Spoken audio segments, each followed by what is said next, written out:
Chapter 1640. No. You.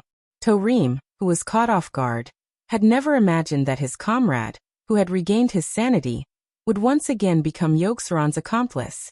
Almost immediately, Torim was hit by the ultimate skills of the two guardians beside him. As a character who was good at wasting energy, Freya did not have any incisive attacks. She just used sunlight at the right time and blinded Torim temporarily. At first, Torim thought that his comrade had missed, until Hodier's instant freeze and freezing strike hit him hard in the chest. This set of skills was so incisive that Torim, who was strong in offense but weak in defense, fell into a state of serious injury again. No. You. How is this possible? Until this moment, Torim still did not understand what had happened. In contrast, the screams of Duque's harem were heard. Duque. Seeing Duque's figure being drowned by the most powerful continuous firepower, many pretty faces turned pale. Several queens on the Azeroth continent screamed at the same time to explain their relationship with Duque. Duque was a demigod, and in theory, he was immortal. But every demigod had their own special method of resurrection. No one had ever studied how to resurrect Duque. What if Duque died? Without Duque, how could they deal with the aggressive Arthas? Almost at the moment when Duque's aura disappeared, countless thoughts had already turned in the minds of the surrounding alliance leaders. No. Titan. What did I do? Freya covered her mouth in shock. No. No. Impossible. I can't control my own body. Hodier's face was full of horror. Mimiron lost control, my mind. There's an unknown interference. Mimiron's entire body froze after releasing a round of big moves, causing the huge robot to stop as well. Everyone came to a realization. The despicable Yogg-Saron had never really let the three guardians out of its control from beginning to end. It was probably some kind of secret mind control technique that made the three of them change sides at the most crucial moment. A sturdy fortress would always be breached from the inside. Now they had demonstrated it with their actions. What was even more terrifying was that the three guardians were conscious, but their bodies were not under their control. Ha ha ha ha. I told you. I am a lucid dream. Monsters from your nightmares. If my mind control could be removed so easily, I wouldn't be called Yogg-Saron. The evil ancient god let out a wanton and sinister laugh. It wriggled its body, which was like a big ball, and kept using its protruding mouth to bite in all directions. In a moment of carelessness, a large piece of flesh was torn off Edwin Van Cleef's left arm. It was a heart-wrenching blow. However, this was not the end. More of Yogg-Saron's subordinates were summoned to the modern world. Elder Viticus was an Arachne elder who was highly respected by his compatriots when he was alive. However, following the fall of the ancient kingdom of Ankit, he also became a slave of the Faceless and indirectly belonged to Yogg-Saron. Now, as a useful supplement to the Faceless, he was directly summoned here.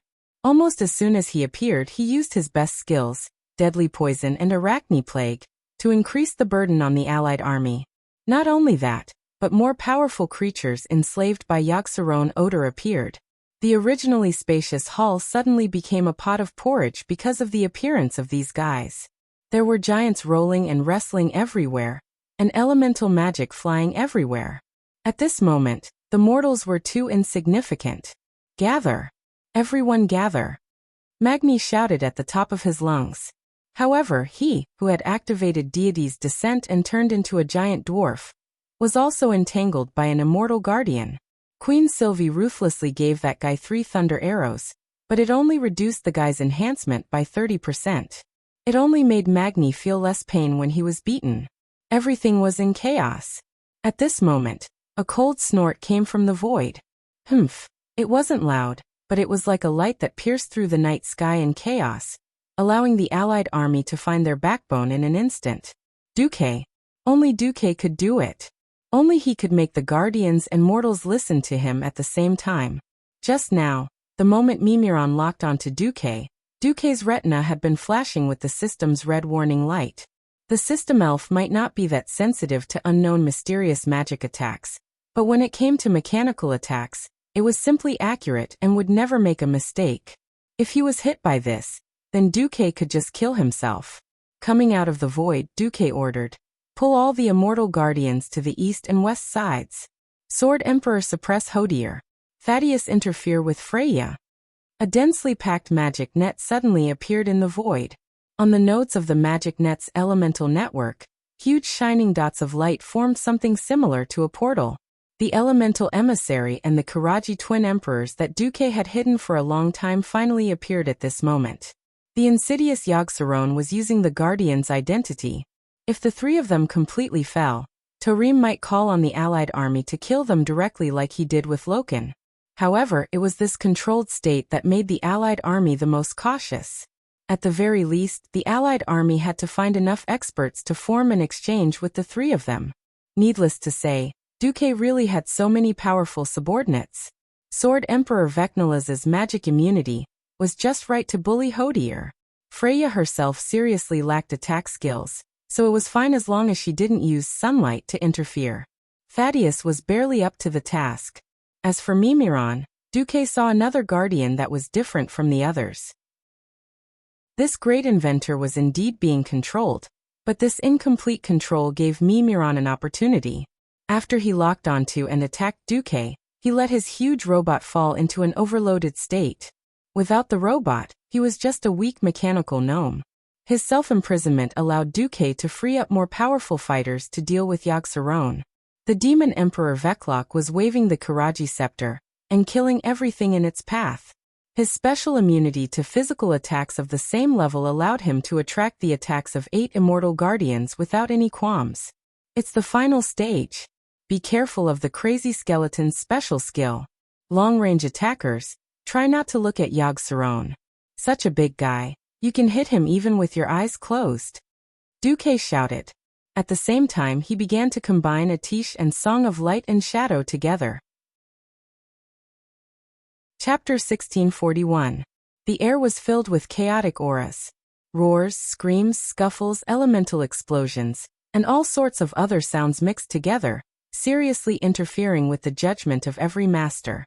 Especially the mortal masters, they would be tricked half to death if they were not careful. After experiencing countless team battles, from the very beginning with Ragnaros until now, the Alliance's powerhouses had been growing. Whether it was their own strength, experience, or equipment. But this kind of fierce battle, which was many times more shocking than in monster movies, was still a headache. The 10-story tall giant and the monster were fighting endlessly, and the space for mortals to dodge to was quite limited.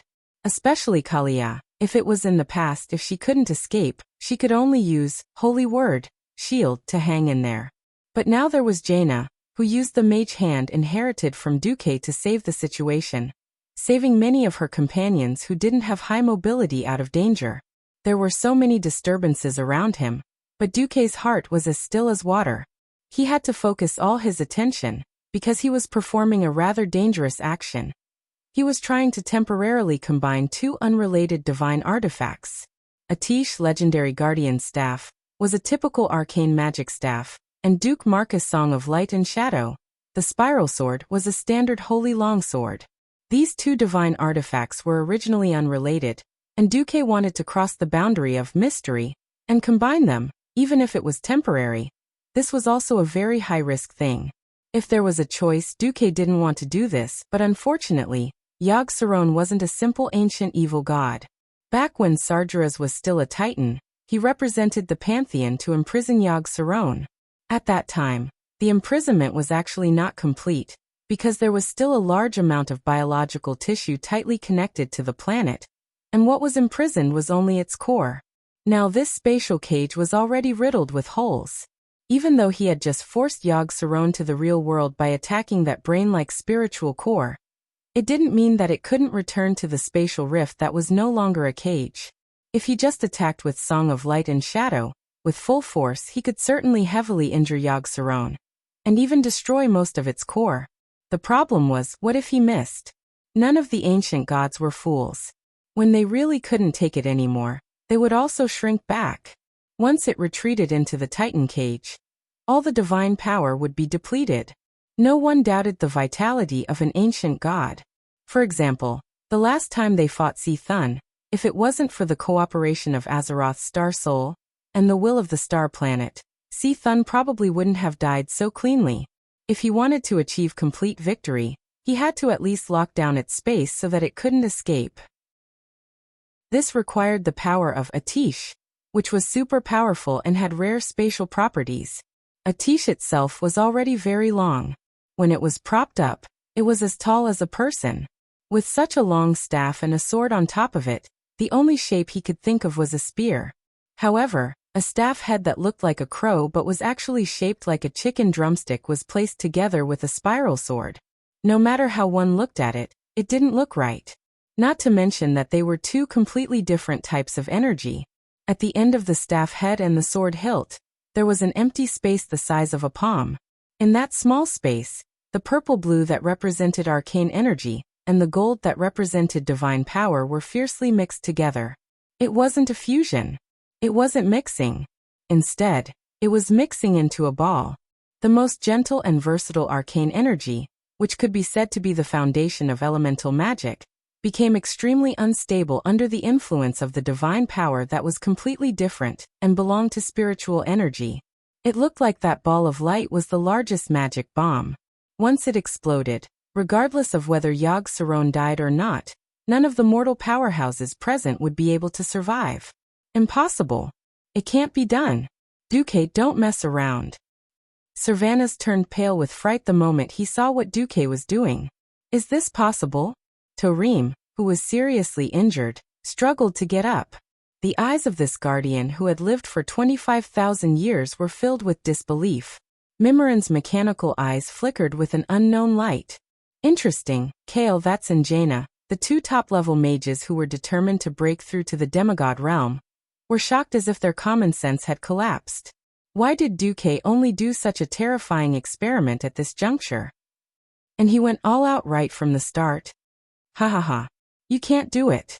Do mortals want to become true gods after stealing divine power? You're too naive, little guy. Not to mention that you don't have enough power. Even if you have enough energy, you can't control it. Yogg-Saron opened its 1,000 mouths wildly, each of them flashing with a cold light as they laughed wantonly. Hee hee. Duque suddenly laughed as well. That's not necessarily true. There's always a turning point in everything. If you can't do it, it's just that you haven't grasped the method, and your hands and feet are bound by your poor imagination. At this point, Yogg-Saron's power had undoubtedly weakened. From the moment it had been able to control the entire battlefield to the moment it was forcibly dragged into the modern world, its power had started to decline greatly. Although it was still very strong, it was no longer the super evil god from 25,000 years ago that could only be defeated by the strongest Titan warriors. The rapid decline of its power and the recovery of the four guardians allowed Du's magic net to invade the stairway of madness. With the Titan rune array passed down by Maligos and the Titan magic formula that Duque had secretly obtained from Alcafen's treasury, he had perfectly increased Duque's strength. A huge array unfolded behind Duque. Duque chanted a rare incantation. In the name of the Titans of the Pantheon, I swear before the soul of planet Azeroth that I, Duke Marcus, am the one who brings order to the planet, and it is my duty to kill all those who are chaotic and evil. Duque's voice was not loud, but it resonated with the tens of thousands of Titan runes behind him, causing the sound of the incantation to resound throughout Otter, and even the snowy world of Northrend. Not only could Lich King Arthas, who was in the Icecrown Glacier area, hear it, but even Muradin, who was fighting Ajo Nirab in the Dragonbone Wilderness, and William, who had already killed his way to Zudak, could hear it. On the entire continent, every powerhouse who had surpassed the realm of heroes or above could clearly hear Duque's incantation. The magic net became incomparably dense, and every inch of the magical network channel flickered with the radiance of the elements. The elements of the four great elemental realms were frantically extracted, compressed, refined, and finally gathered in the magic net. When the magical energy resonance in the entire stairway of madness reached its peak, a bright beam of light pierced through the magic net and poured into Atish. Chapter 1642. No, that's impossible. You're just a demigod. How can you control such a huge amount of power? Looking at the arcane energy that was as dazzling as lightning, Yogg-Saron finally panicked. The essence of lightning was the wind element. It was very difficult for a single basic element to deal a fatal blow to Yogg-Saron. However, the origin of the arcane element, the Titan energy, was even more mysterious. In front of a true spatial master, Yogg-Saron's act of hiding back in the cage was actually quite ridiculous. Every evil god was ambitious and ruthless. An ambitious person did not care about integrity, so when Duke poured an overwhelming amount of arcane energy into a tiche, Yogg-Saron decided not to gamble. Its huge body, which could not fit an entire football field, actually became a little illusory and transparent at this moment.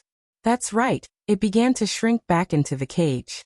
Even this state could not be maintained for long. Not only that, its largest mouth was like a huge eye that began to stare at Duque. Crazy gaze. This evil ultimate move would cause a huge amount of special shadow damage to the target, as well as terrifying mental damage. Even Duque would not dare to take it head-on.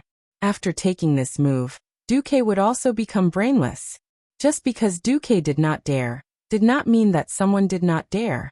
In front of Duque, a holy figure opened his arms, and with his semi-illusory golden body, firmly blocked in front of Duque, the complex golden array containing divine power also opened in front of him. Alliances fail, Duque's biggest trump card against Yogg-Saron. This respectable old man, the deceased, with his noble and selfless spirit, still used his soul to protect Azeroth even after his death.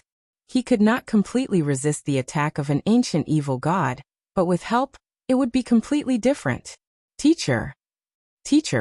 25 years later, Tyrion Fordring and Gavinrad Doom, the two of the 5 Silver Sages, were once again standing behind their teacher. Duque narrowed his eyes. The scene in front of him made him feel as if time had flowed backward. That year, the 5 Silver Sages were still uncles. Although a certain Gavinrad had become bald and stronger, his original intentions had not changed.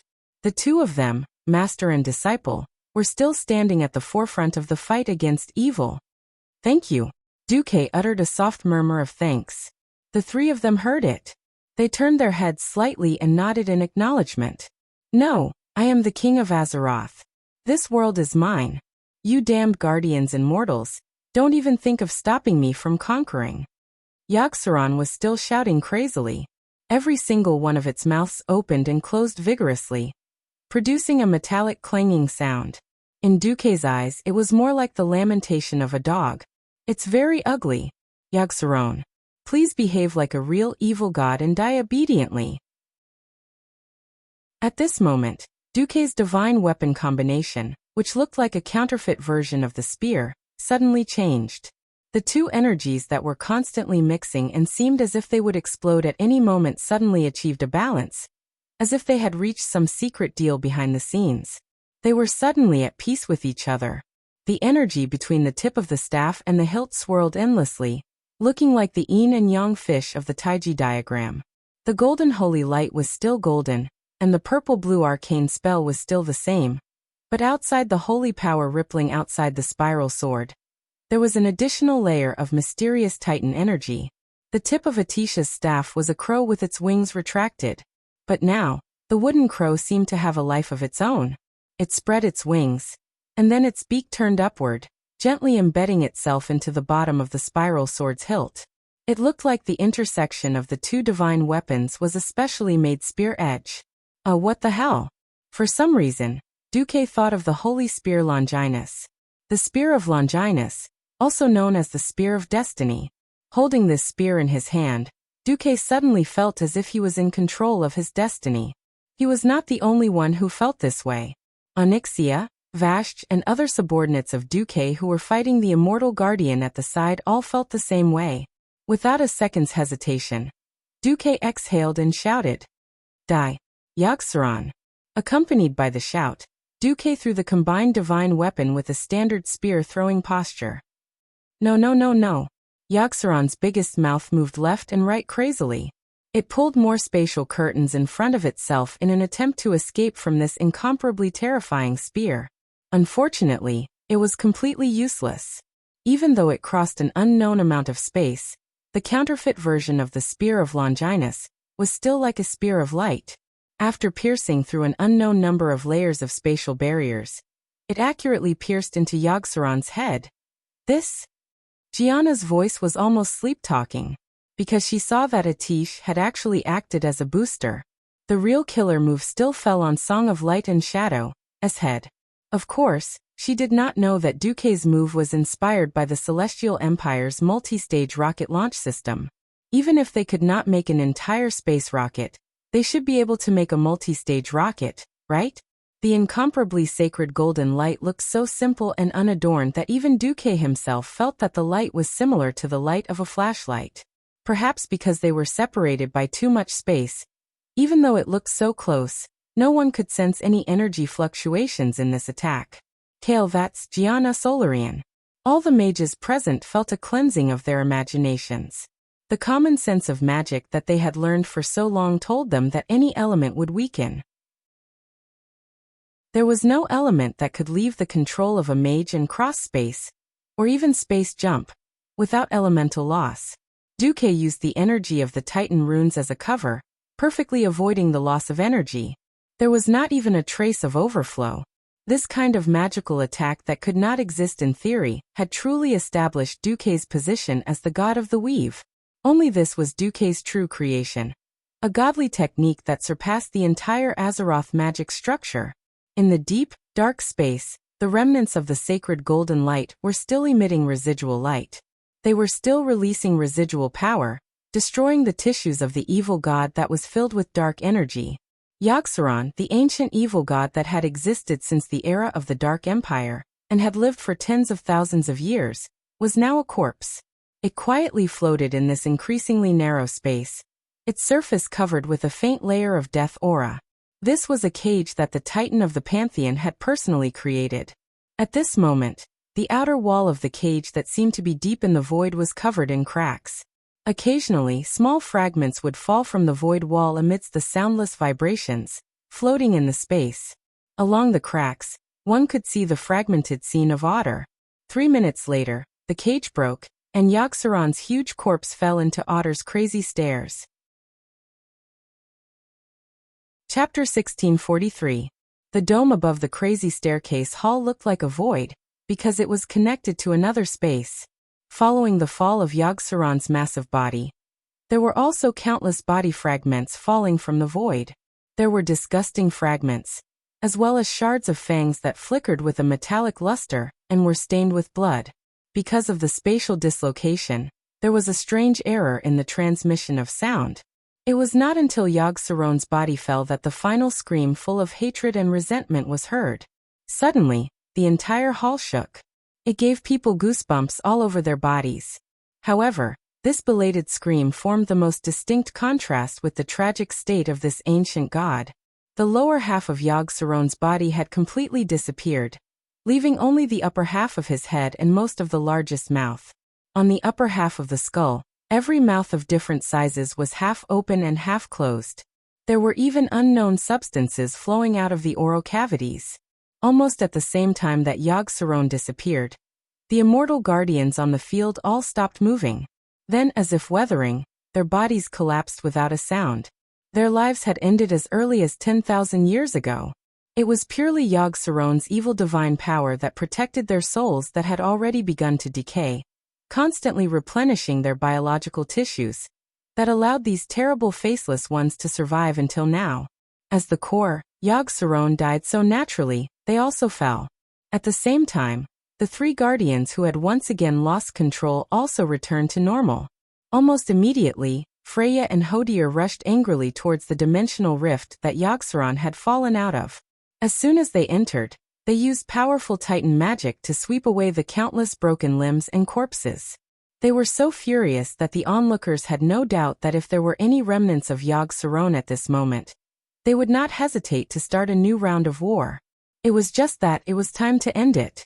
A moment ago, the battle on this battlefield was so intense. The next moment, everything returned to silence. This extremely intense contrast gave everyone an illusion that it was unreal. Is Yogg-Saron dead? Kalia walked over and quietly pulled on Duque's sleeve. I can only say that the core part has been destroyed. Duque smiled bitterly. In Azeroth, the few ancient gods were all classified as aberrations. There was not even a specific race to classify them. No one knew if they could reproduce or if they could resurrect. Back then even the Titans, who were omnipotent in our eyes, were unable to completely destroy the few ancient gods, including Yogg-Saron. This time, I'm really not sure. I can only say that in the next 100 years, Yogg-Saron probably won't come out to cause trouble again. Duque shrugged. What about 100 years later? I hope I'll still be guarding Azeroth at that time. If we're not here, we can only hope that our descendants can produce another talent who can lead the mortals to kill it again. Duque was right.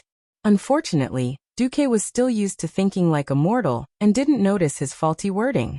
Because of this small sentence, Kalia's face was as red as a steamed prawn, and she had a fever. She lowered her head in embarrassment. On the other side, Tarim walked over. On his shoulder was Mimiran's main body with a rocket backpack. Walking up to Duque, Tarim knelt down on one knee so that his face could be closer to Duque. Duque noticed that Tarim was still clutching his chest. How's your injury? It's nothing serious. As long as I go back to the Temple of Storms, I'll be fine after a few years of recuperation. Thank you for your concern. Tarim answered truthfully. Not only him, but the other 2 guardians and the 4 guardians of Alcafon's treasury also came over. Thank you and your companions, Duke Marcus. Without your help, Otter would have fallen into that damned evil god's lair. Freya was a little embarrassed, but she still bowed deeply to Duque and the others. Beside her, the other 3 guardians and 4 guardians also bowed in unison. In order to express our gratitude, Yogg-Saron's collection, as well as ours, are all yours. Hodor was a man of few words, but when it came to practicality, there was nothing more practical than this. Wow. This feels good. Gavin Rad was the first to take the lead and exclaim. Fighting against evil was for the sake of justice and the future of Azeroth, but mortals always needed spoils of war to embellish a great victory. Under Duque's leadership instigation, the Alliance's powerhouses had long since gotten used to looting wherever they went. If they went through so much trouble to defeat an evil god without any spoils of war, they would probably be able to accept the result, but they would probably grumble about it for a long time when they returned. Okay, everyone take a break. Before Duque could finish, suddenly, his expression changed along with Tarim and the other guardians. At the farthest end of their perception, it was the sky above Otter. Above the sky was the endless universe. At this moment in time, the universe was experiencing an unusual change. It was a staggered layer of space. On the surface, it looked a little like a huge teleportation door that was opening from an extremely distant planet to Otter. It was just like when Dan used the space coordinates provided by the possessed Medivh in Draenor to use the dark portal to open a space passage between 2 planets. In reality, in Duque's perception, it was completely different. It was as if the black hole on the other side of the multiverse had suddenly connected to the universe here. And the black hole that should have devoured everything was expelling something. Of course, in astronomy, this could also be called a white hole.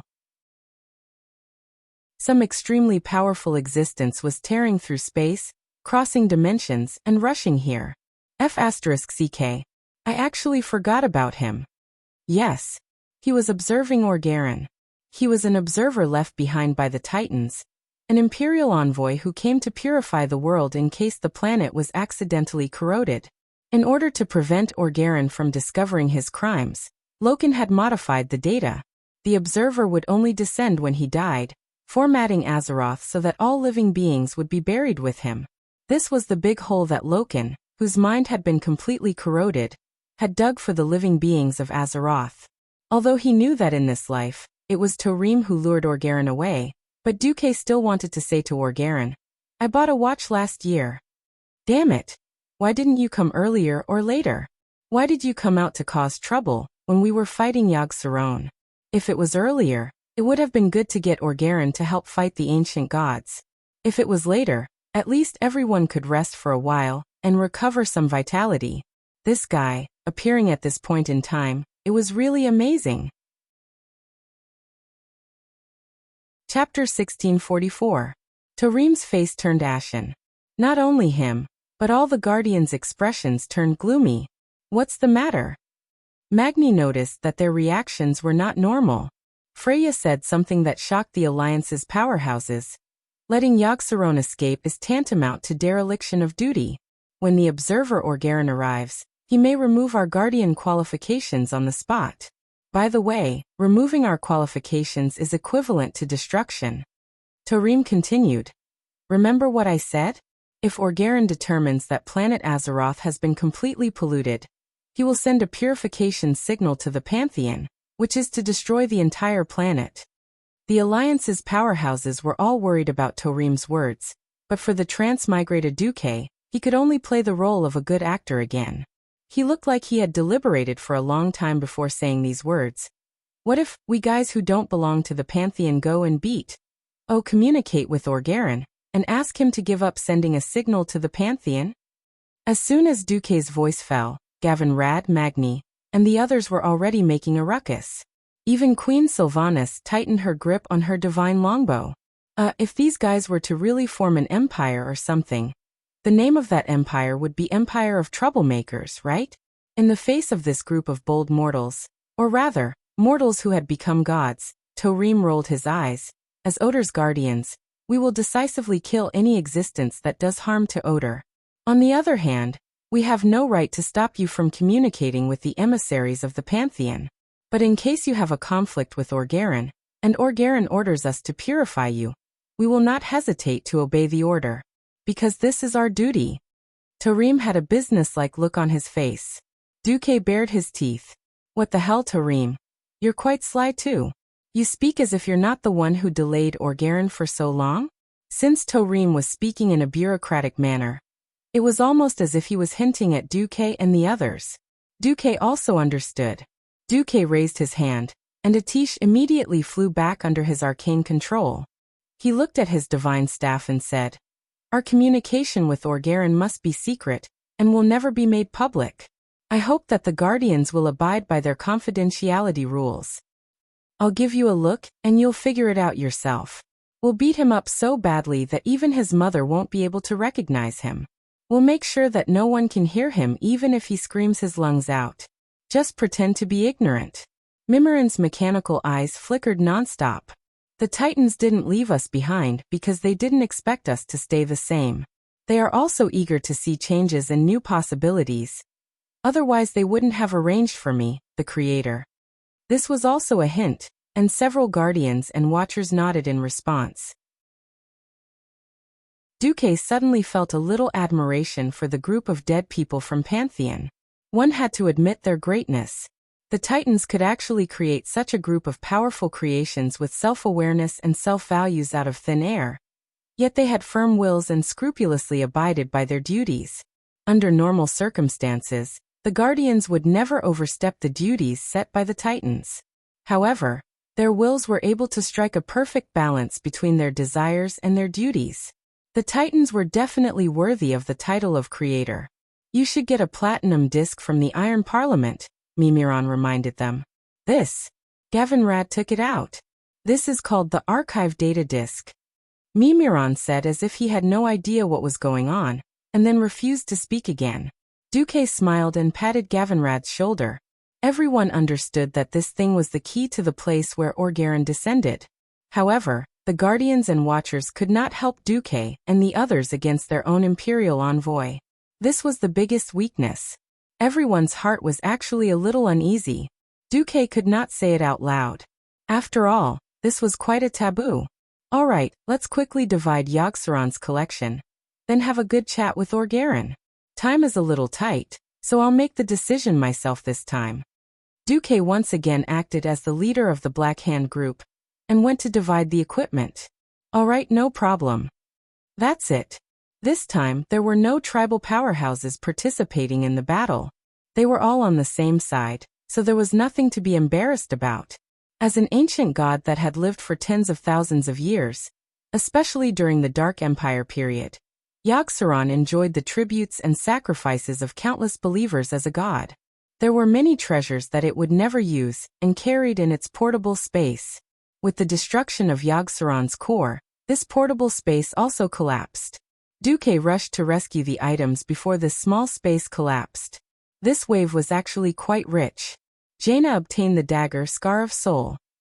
This dagger was shaped like a double-headed greatsword, but it was actually quite small. There was a green rune energy flowing in the middle that looked like a question mark. No one knew if it came from a warrior who had fought for the Titans back then, because this was a pure Titan rune magic sword. Because it had a structure similar to arcane energy, it could provide Jaina with a large number of additional magic circuits, directly increasing the strength of her spells, casting speed, and spell critical rate by quite a bit. Vanessa obtained a Godslayer's emblem ring. This not only provided her with a large increase in agility, but it was also proof that she had slain a god. Edwin Van Cleef obtained a Kingslayer. Although the name was not nice, this sharp dagger gave him a real boost in attack power. Magni took the king's royal family emblem, without any dispute. This defensive accessory came from an unknown king, and it was stained with blood that could not be washed off. Even after countless years, it still seemed to prove that king's determination to protect his country. Most of Yogg-Saron's drops were loose items. Basically, if anyone saw something suitable, they would raise their hand and equip it on the spot. If they were worried about any curse or unsafe shadow energy residue, they could just ask Freya to purify it. It was a piece of cake. Duque also changed his equipment for the first time in a long time. At the level of a demigod, generally speaking, unless it was a divine artifact, there was nothing worth Duque taking.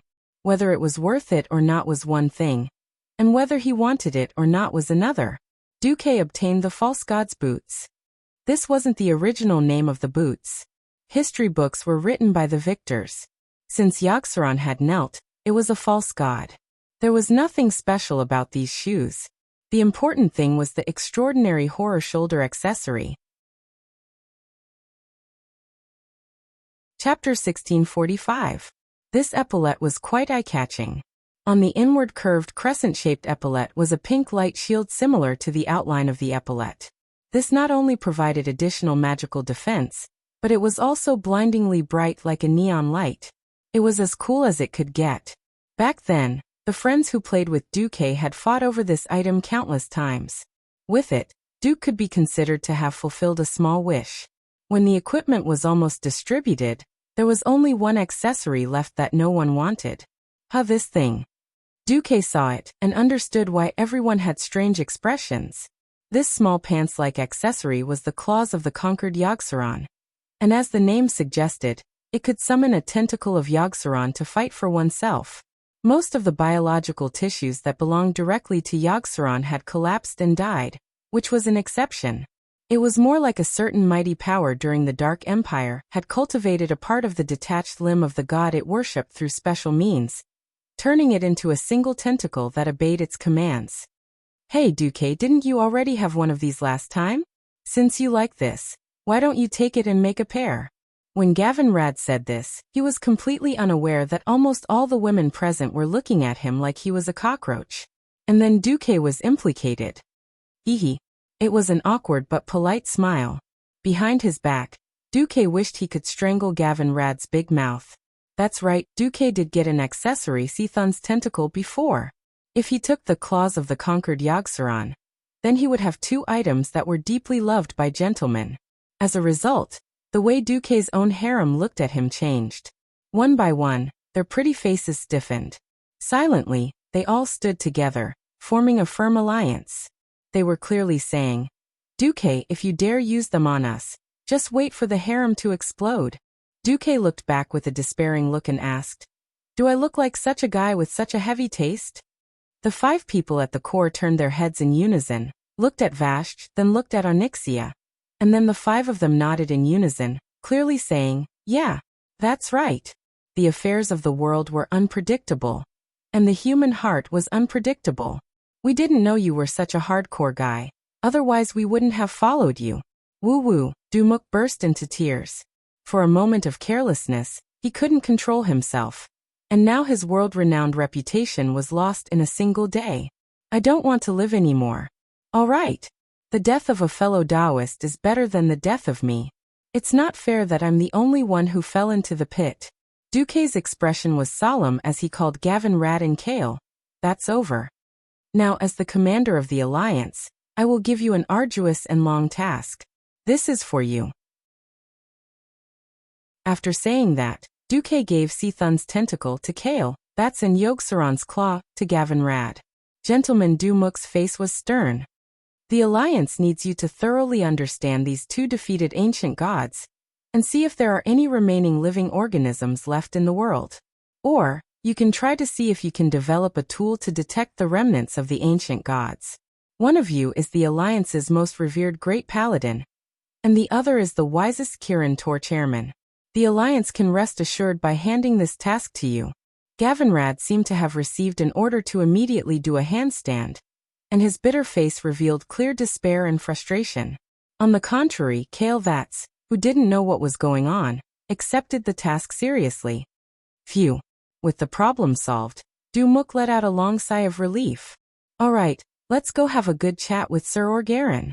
After distributing the equipment, everyone was elated, and their combat power increased by another level.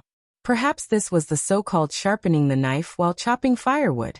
With Mimiron leading the way, the Alliance powerhouses and Duque's subordinates majestically charged towards the observatory.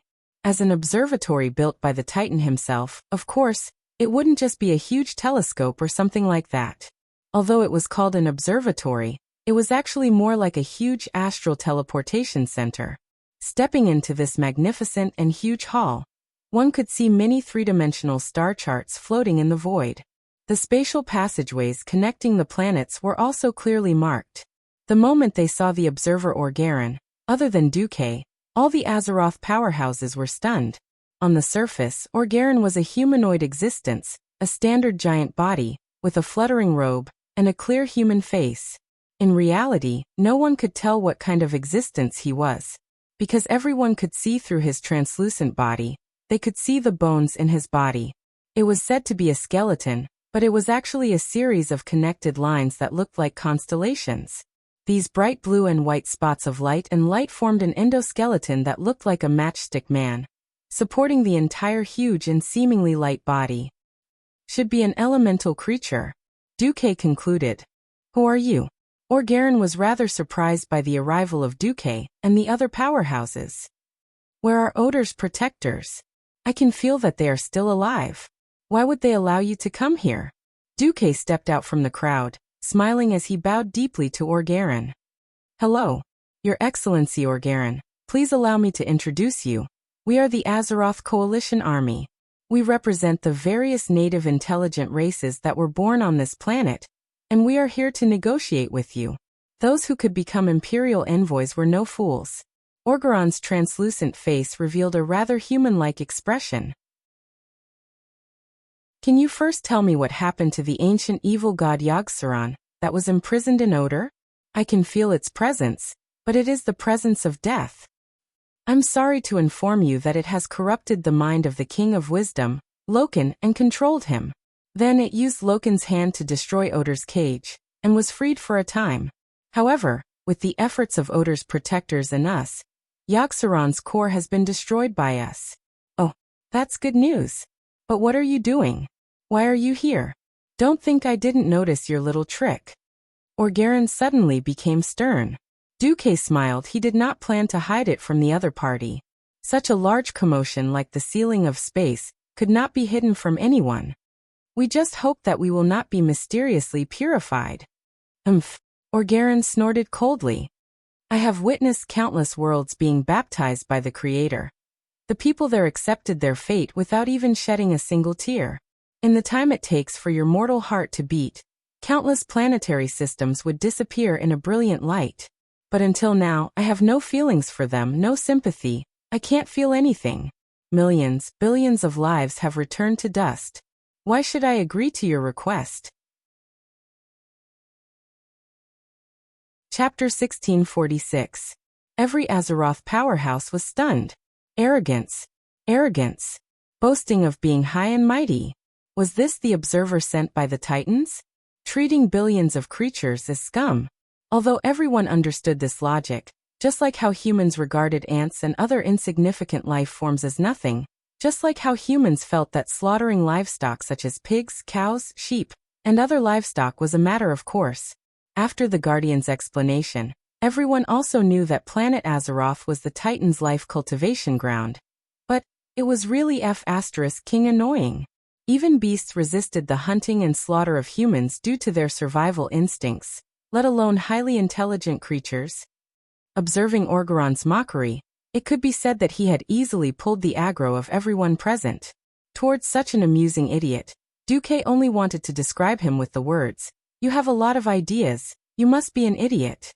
Ever since the Dark Portal incident started the age of turmoil on Azeroth, the Alliance had always had close cooperation and communication with the Titan Guardians represented by the Temple of Dragon's Slumber. For the sake of Alexstrasza and the other dragon aspects, as long as Orgeron was still a guy who could speak and communicate normally, the native Azeroth powerhouses present would not have done anything extreme to him. Now that Orgeron was courting death, Duque could only chuckle. If this Imperial observer with the Imperial sword was as strong as Kil'jaeden or Yogg-Saron, then it would still make sense. After all, powerful people naturally had the right to do whatever they wanted. However, Duque knew very well that this guy's level was quite limited. If it wasn't for the fact that everyone was worried that he would issue the purification order at the drop of a hat, which indirectly bound his hands and feet, this guy would probably have turned into ashes long ago. Now the mana retroaction from Duque's left hand, Atish, told Duque that the space blockade had been completed. The Oscar winner Duque's face darkened. Orgeron, you've already completed the calculation and assessment of Azeroth? Almost as soon as Duque's voice fell, all the powerhouses were shocked. Before coming over, Tarim repeatedly emphasized that they had to find Orgeron before he completed his assessment of the planet's condition. He had to convince him to change his mind and not issue the purification order. Now that Duque suddenly asked, everyone's hearts were in their throats. Orgeron, who had light rays from the stars that formed his internal skeleton, still had a rich expression on his half-illusionary face. It's done. I am quite disappointed with the evolution and results of this planet. It had already been 25,000 years. Not only had the perfect creatures that the Titans hoped to see not been bred, even more corrosive, rotten, and ugly creations had been born. What's even more unbelievable is that the Guardians, who were supposed to abide by their duties until the end of the universe, have also fallen.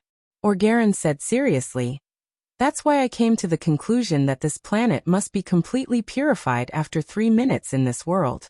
I've already sent my report. You lowly indigenous creatures, just wait for the Pantheon to descend again, and then disappear from this universe completely." Holy **T.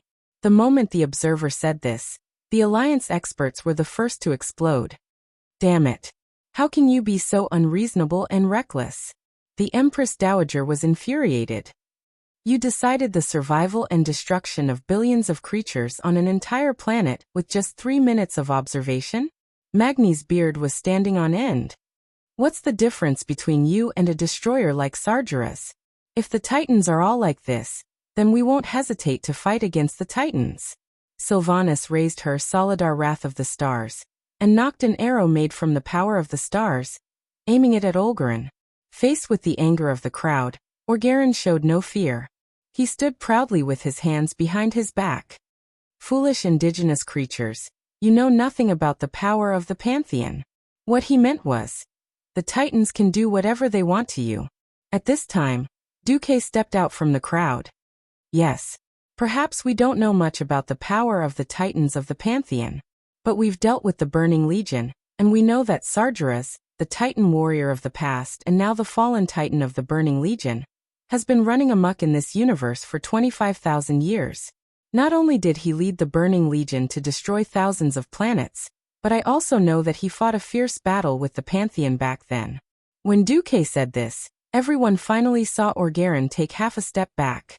Duque put the most weight on the table. I just want to ask, if the Pantheon is still here, where are the Titans? Are they willing to let the fallen Titan who betrayed them roam the universe freely? Or is the Pantheon actually destroyed? To Orgeron, Duque's words were not only harsh, but also outrageous. Orgeron waved his hand. How dare you? I'm the supreme representative of the Titans. You have no right to ask me any questions. Duque sneered. Ha! How many years has it been since you last contacted the Pantheon? It must be 25,000 years, right? If the Titans were still here, we wouldn't have needed to set traps to kill Archimonde and kill Jaden, and kick Sargeras into the bottomless abyss. After saying that, Duque opened his hands, and 3 magic images immediately hung above Duque's head, appearing in front of Orgarin. They were Duque stabbing Mediv, who was possessed by Sargera's soul in Karazhan, Duque stabbing Archimonde to death in Mount Hyjal, Elun giving Kill Jaden the final blow in the Sunwell. This incomparably magnificent and soul-stirring scene made Orgarin tremble with fear. However, Orgarin, who was used to looking down on all beings, was not willing to admit his guilt and weakness. As an observer with his own will, he had long been used to his transcendental status. He would never admit that a native of a planet had the strength to beat the Burning Legion. He still argued, we can make as many of these fabricated images as we want. And how could the great Pantheon lose to a traitor like Sargeras? His disdain completely angered the Azeroth powerhouses. The sneer on Duque's face became even more pronounced. All right then, negotiations have broken down. We can only resort to force. Duque raised his hand and gave a simple order like a mafia boss. Beat him. This time, to everyone's surprise, the one in the lead was actually Onyxia. I knew it. That bullsh T Guardian isn't a good thing. Huh? Duque stared. Aren't you mistaken about something? Chapter 1647. On the surface, what Onyxia said was a paradox. She was a guardian, but she scolded the guardians as bastards. Wasn't that putting herself in a difficult spot? Duke knew very well that rather than saying this female dragon was arrogant, it was more accurate to say that she was resentful. She had been a good villain before, but then she became a traitor. Then the Pantheon Imperial Envoy Orgarin actually said, "You're not a loyal servant, but all the loyal servants of Azeroth are traitors. They want to be purified, GG, and their whole family dead." How could Onyxia take it? Her resentment had reached its peak, and the only thing she could do was vent. Onyxia started to spit. She took a deep breath. A demigod dragon as a spitter. It was a spectacular scene. If it was in the past when she was fighting alone, she would not have used deep breath. Right off the bat, no matter what. Dragon breath needed to store up energy. And if she used up all the fire elements stored in her body in one breath, even with her demigod strength, she would need to store up energy for a long time before she could use deep breath again. More importantly, the alliance was now strong. She had a group of demigods behind her. As expected, the guardians have fallen. How could Orgarin not see that Onyxia was also a dragon aspect that had the status of a guardian? Even if it seemed to him that this dragon aspect was a little unofficial, his semi-illusory left arm blasted out a fist of light with psychedelic colors. In the air, there seemed to be something extremely minute that was compressed and exploded in one breath. Its ferocious momentum shocked all the non-tank professions in the alliance. This punch was not simple. Duque narrowed his eyes and thought to himself, quantum strike? As a boss that leaned towards magic, Orgaron's physical attack was not weak. The attack just now was his signature move. On the surface, it seemed like a physical attack, but in reality, Orgarin had mobilized the smallest indivisible basic unit of energy in the air. This kind of power that was close to light energy was already in the category of quantum optics. This move could not be dodged or defended against such a subtle attack on the quantum level. She could only take it head-on. Onyxia took the hit head-on. Even though she had thick skin and flesh as a dragon aspect, it still hurt a little. At this moment, the Black Dragon Princess decisively followed her heart. In other words, she was terrified. "Master, this fellow is powerful." After a shout, she decisively dodged her huge body, opening up a path for the follow-up attackers. Duque face-bombed. "Damn it. You're so big, yet you're hiding in the corner. I'm also drunk." Duque didn't know whether to laugh or cry. Unfortunately, Duque couldn't pin too much hope on her. If she still retained her former ferocity, then she naturally wouldn't be able to subdue her. Since he was willing to be Duque's mount, he naturally wouldn't be a brave fellow. She couldn't have the best of both worlds. After all, she didn't belong to the alliance.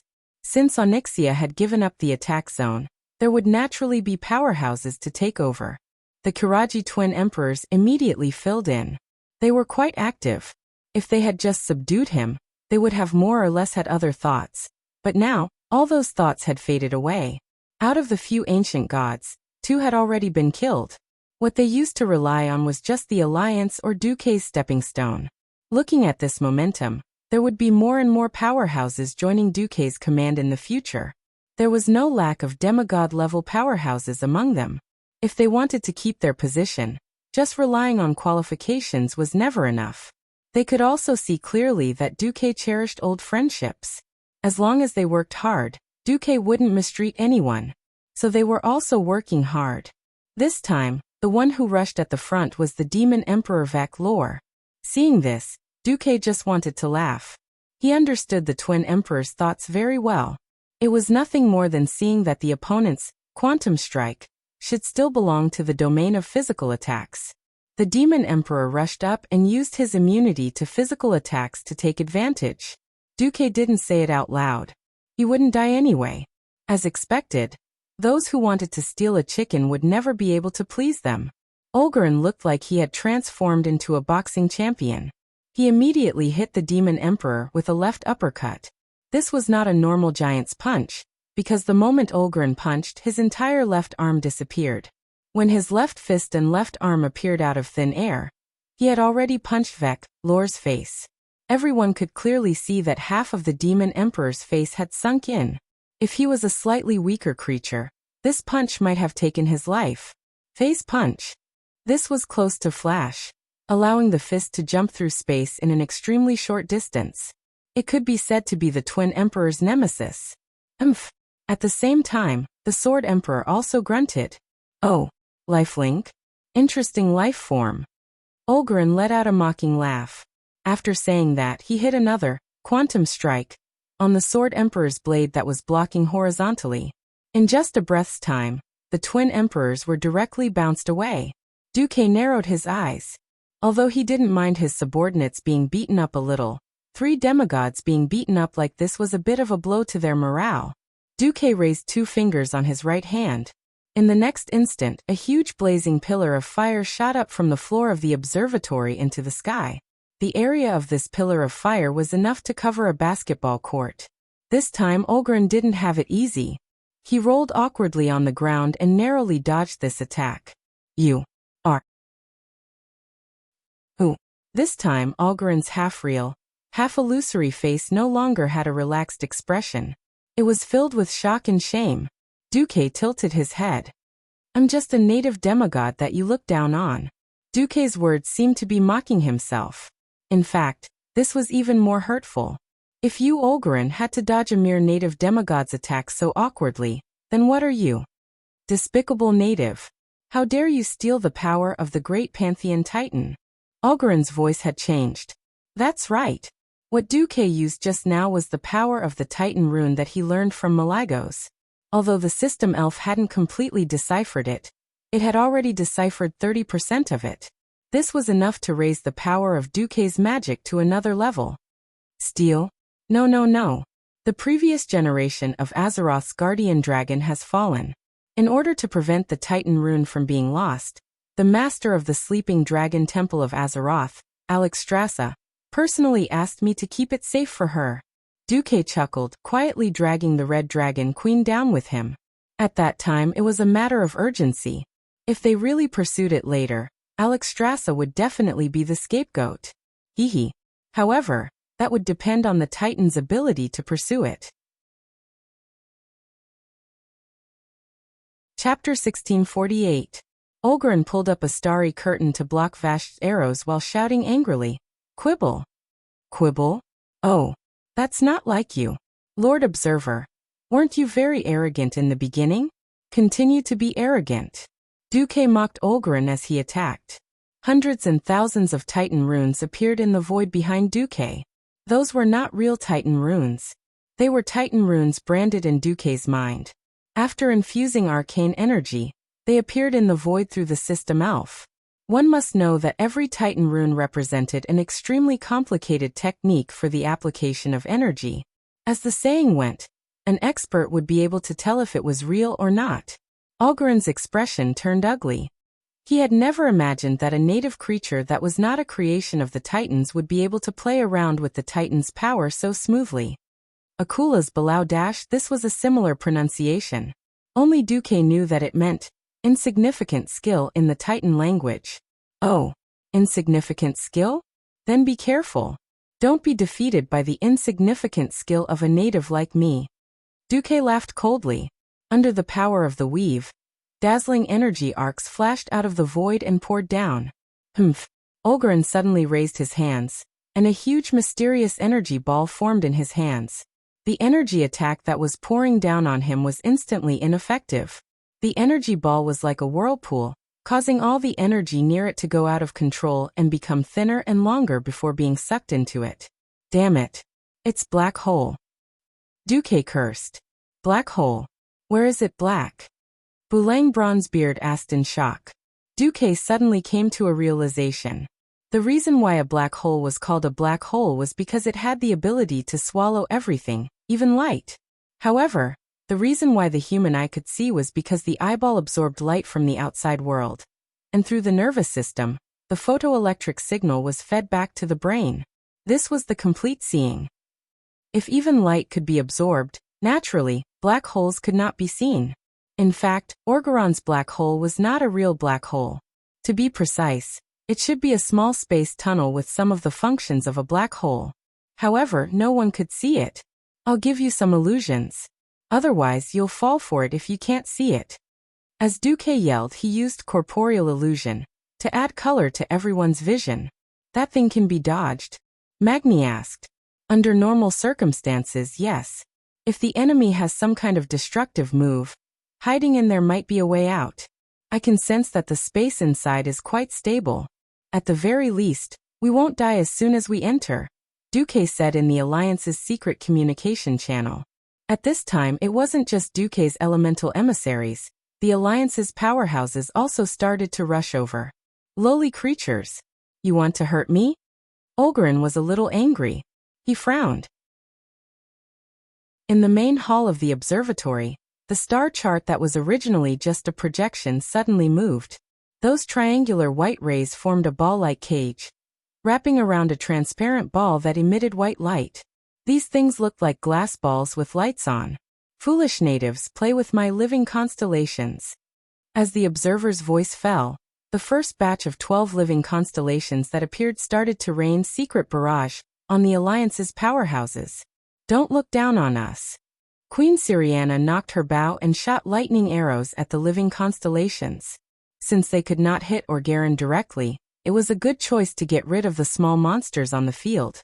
Under her lead, Tyrant and the other archers, as well as Jaina and the mages, all fired at the living constellations.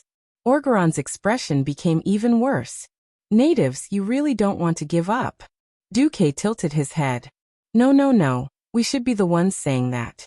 Orgaren, please start your performance. Once your performance is over, you won't have a chance to go on stage anymore. Are you calling me a clown? Orgaron's expression became stern. He raised his arm high, and the already illusory space above the observatory was torn apart. In the void tens of thousands of kilometers away, a huge meteorite was suddenly compressed, and compressed again. The meteorite that was originally the size of a mountain was forcefully compressed to the size of a car under Orgaron's mysterious power. In less than a second, this highly compressed meteorite suddenly crossed the void and entered the atmosphere of Azeroth. As long as it passed through the planet's protective circle, it would be able to jump through space again and crash into the main hall of the observatory. At this moment, Orgaren suddenly noticed that Duque's expression seemed to have changed. Duque seemed to be saying, idiot. Orgaren obviously knew that Duque had a certain level of space magic.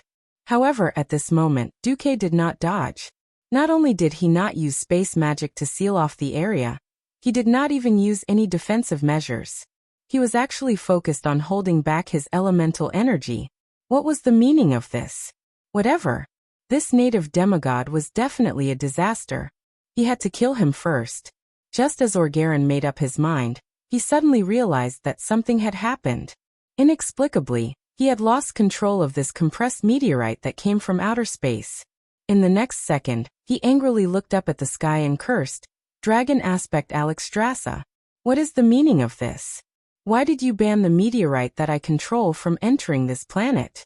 You have no right to interfere with the observer's actions." When everyone heard this, they almost burst out laughing. Needless to say, Duque must have leaked this matter. You bullsh *T Imperial Envoy.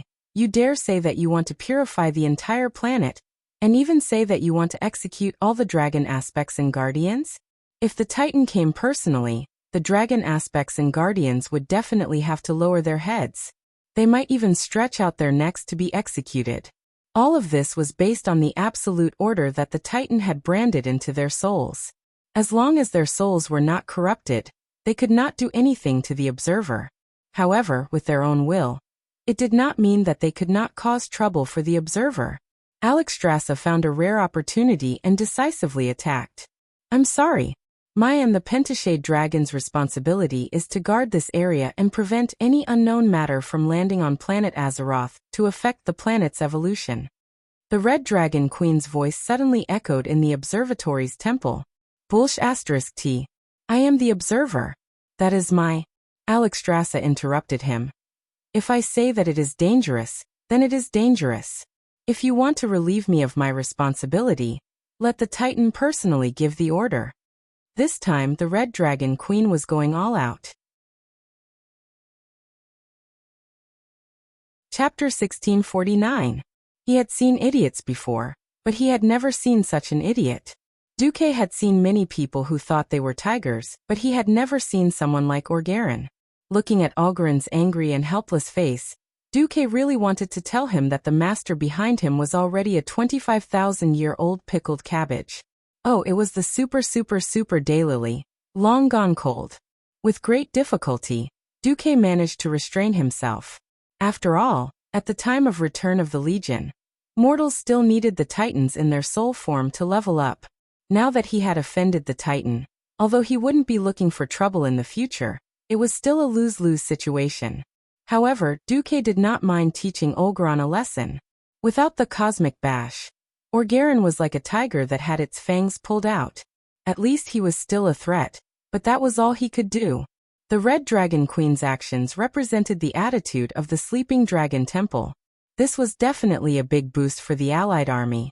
Of course, Duque would not let go of the opportunity to stab them in the back. Everything that happened here was broadcasted live by Duque to Torim, Alcafon, and the others. Seeing the excitement on their faces, Duque knew he had achieved his goal. At this moment, he really wanted to give Algalon a certificate of merit, because this arrogant Imperial envoy had almost forced all the strong players in Azeroth to work together, regardless of whether they were righteous or neutral. Oh! Magni, who was in his God's Descent state, raised the enlarged Balrog's hammer and stomped hard on the ground. His huge body was like a flying gourd as he leaped over to attack. Orgarin frowned. Of course, he realized that this native mortal had the power of a demigod.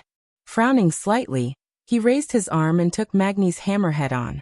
The terrifying fire element bloomed on his arm and collided with the Titan's energy that was wrapped around his arm without any room for maneuver. Just based on this attack alone, Magni was undoubtedly at a disadvantage. But now they had the advantage in numbers. So what if they used up a lot of energy? When Orgarin paid the price of weakening his power and unleashed 5 consecutive phase punch in one go, activating the special effect phase ram of this set of skills, sending Magni directly into a small space rift nearby, which was a mini black hole. The Karaji twin emperors rushed over again.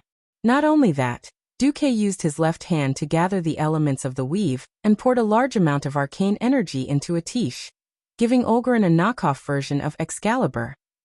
To put it bluntly, it was just a highly concentrated arcane light cannon. However, for the sake of showing off, a certain someone yelled Yex Curry Stick, which was the name of the move that no one could understand. Orgarin might be able to take on the attacks of other strong fighters. Orgarin did not dare to take on Duque's attack carelessly. He opened up a small black hole and performed a short-distance space jump that was similar to Flash. Humph. There was no end to it. Enough. It's really enough. All of you who are filthy and go against the will of the Supreme Pantheon Titan shall be purified here.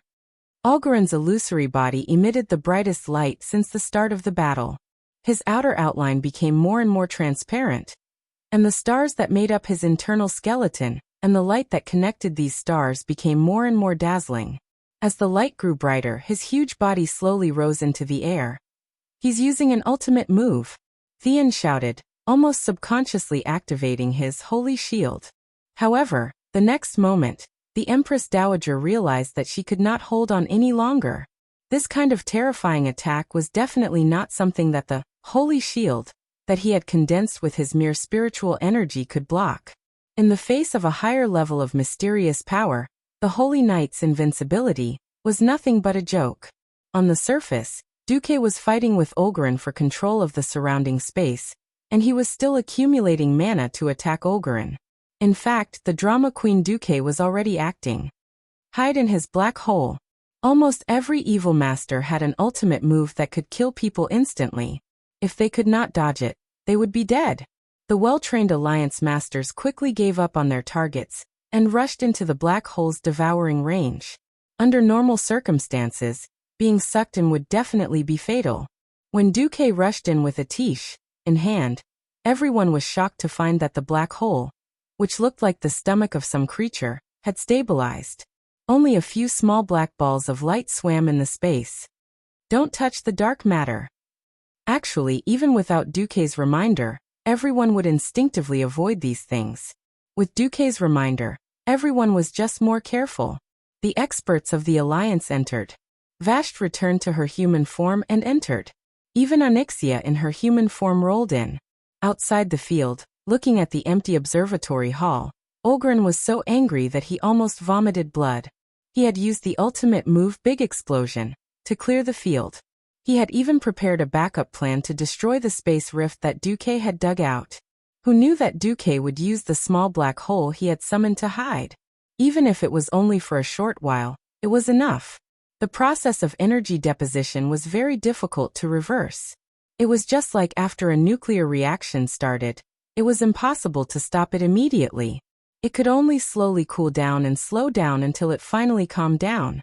On the field, not all the enemies had run away. The Kiraji twin emperors and a few elemental emissaries were still attacking Olgarin. However, those with a bit of eyesight could see that the Gemini and the others were already gone. Their souls had returned to the magic net. Here, it was just an energy body that was controlled by them and had the same appearance as them. Damn. Olgarin's ultimate move finally exploded. Originally, it should have been a terrifying explosion like a nuclear explosion.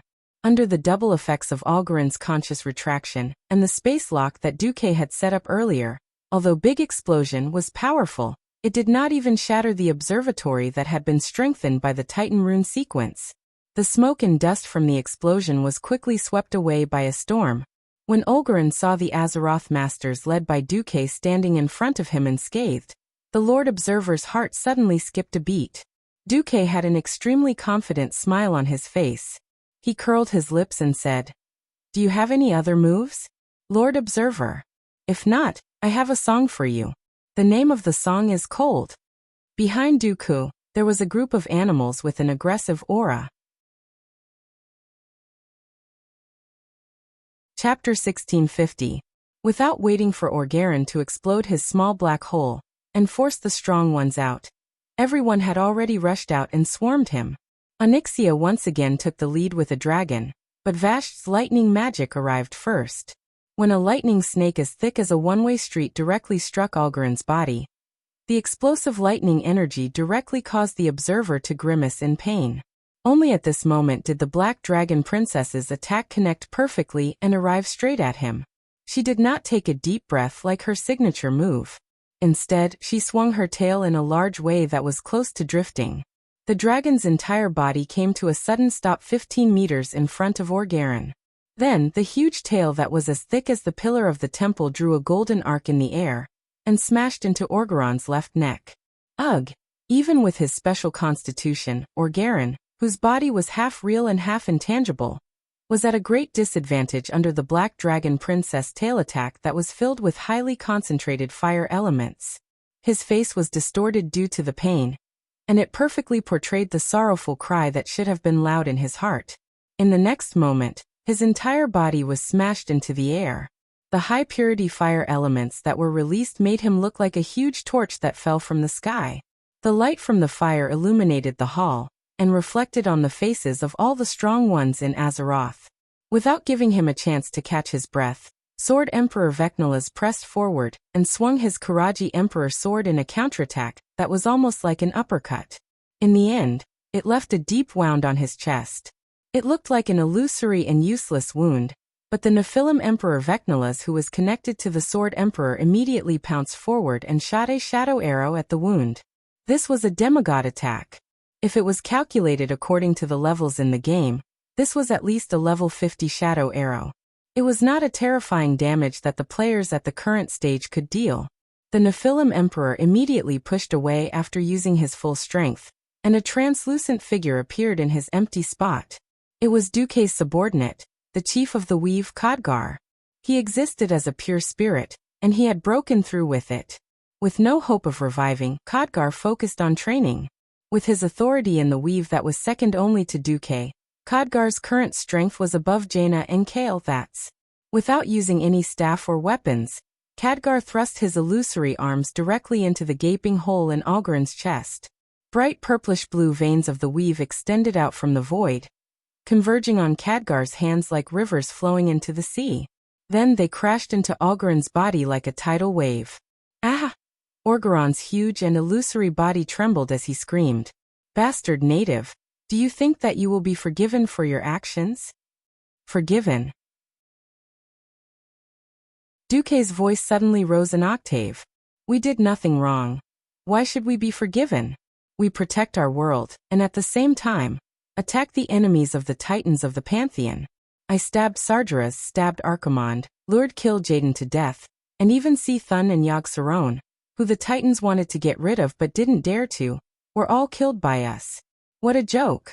I just want to ask, we were wrong. In heaven. Inside. Orgarin was speechless.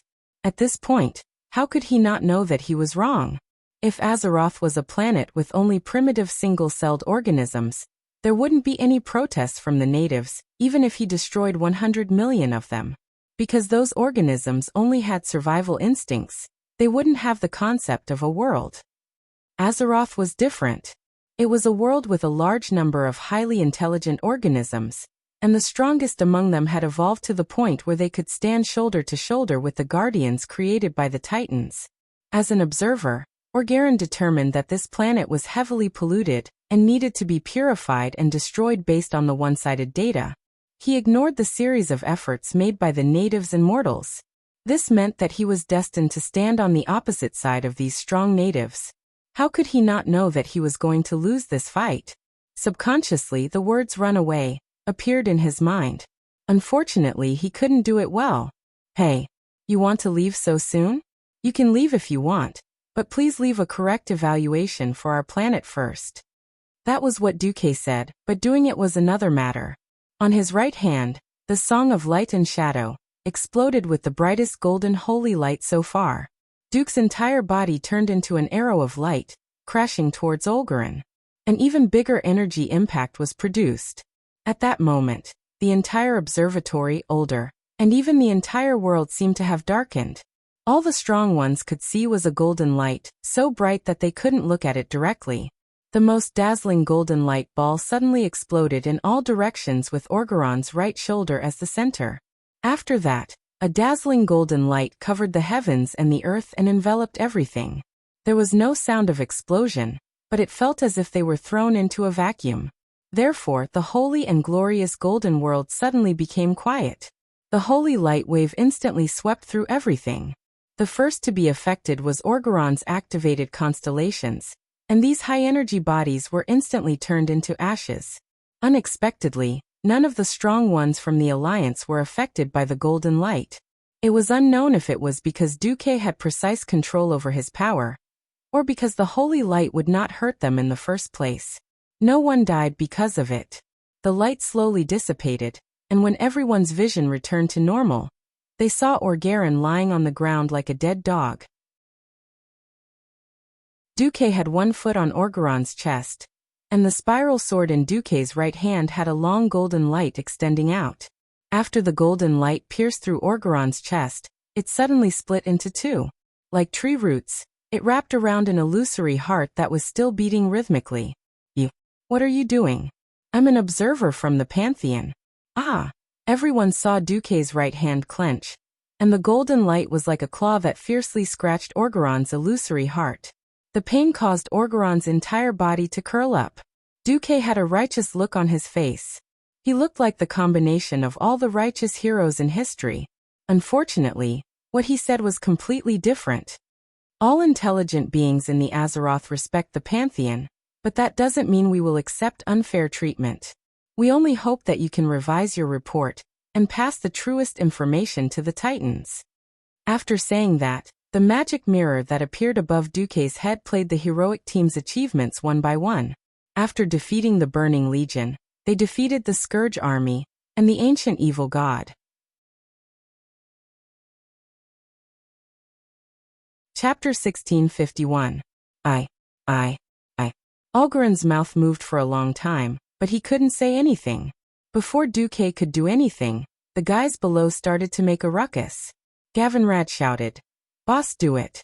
There's no point in keeping this scourge alive. We'll go down the crazy stairs and pull out two of Yogg-Saron's teeth.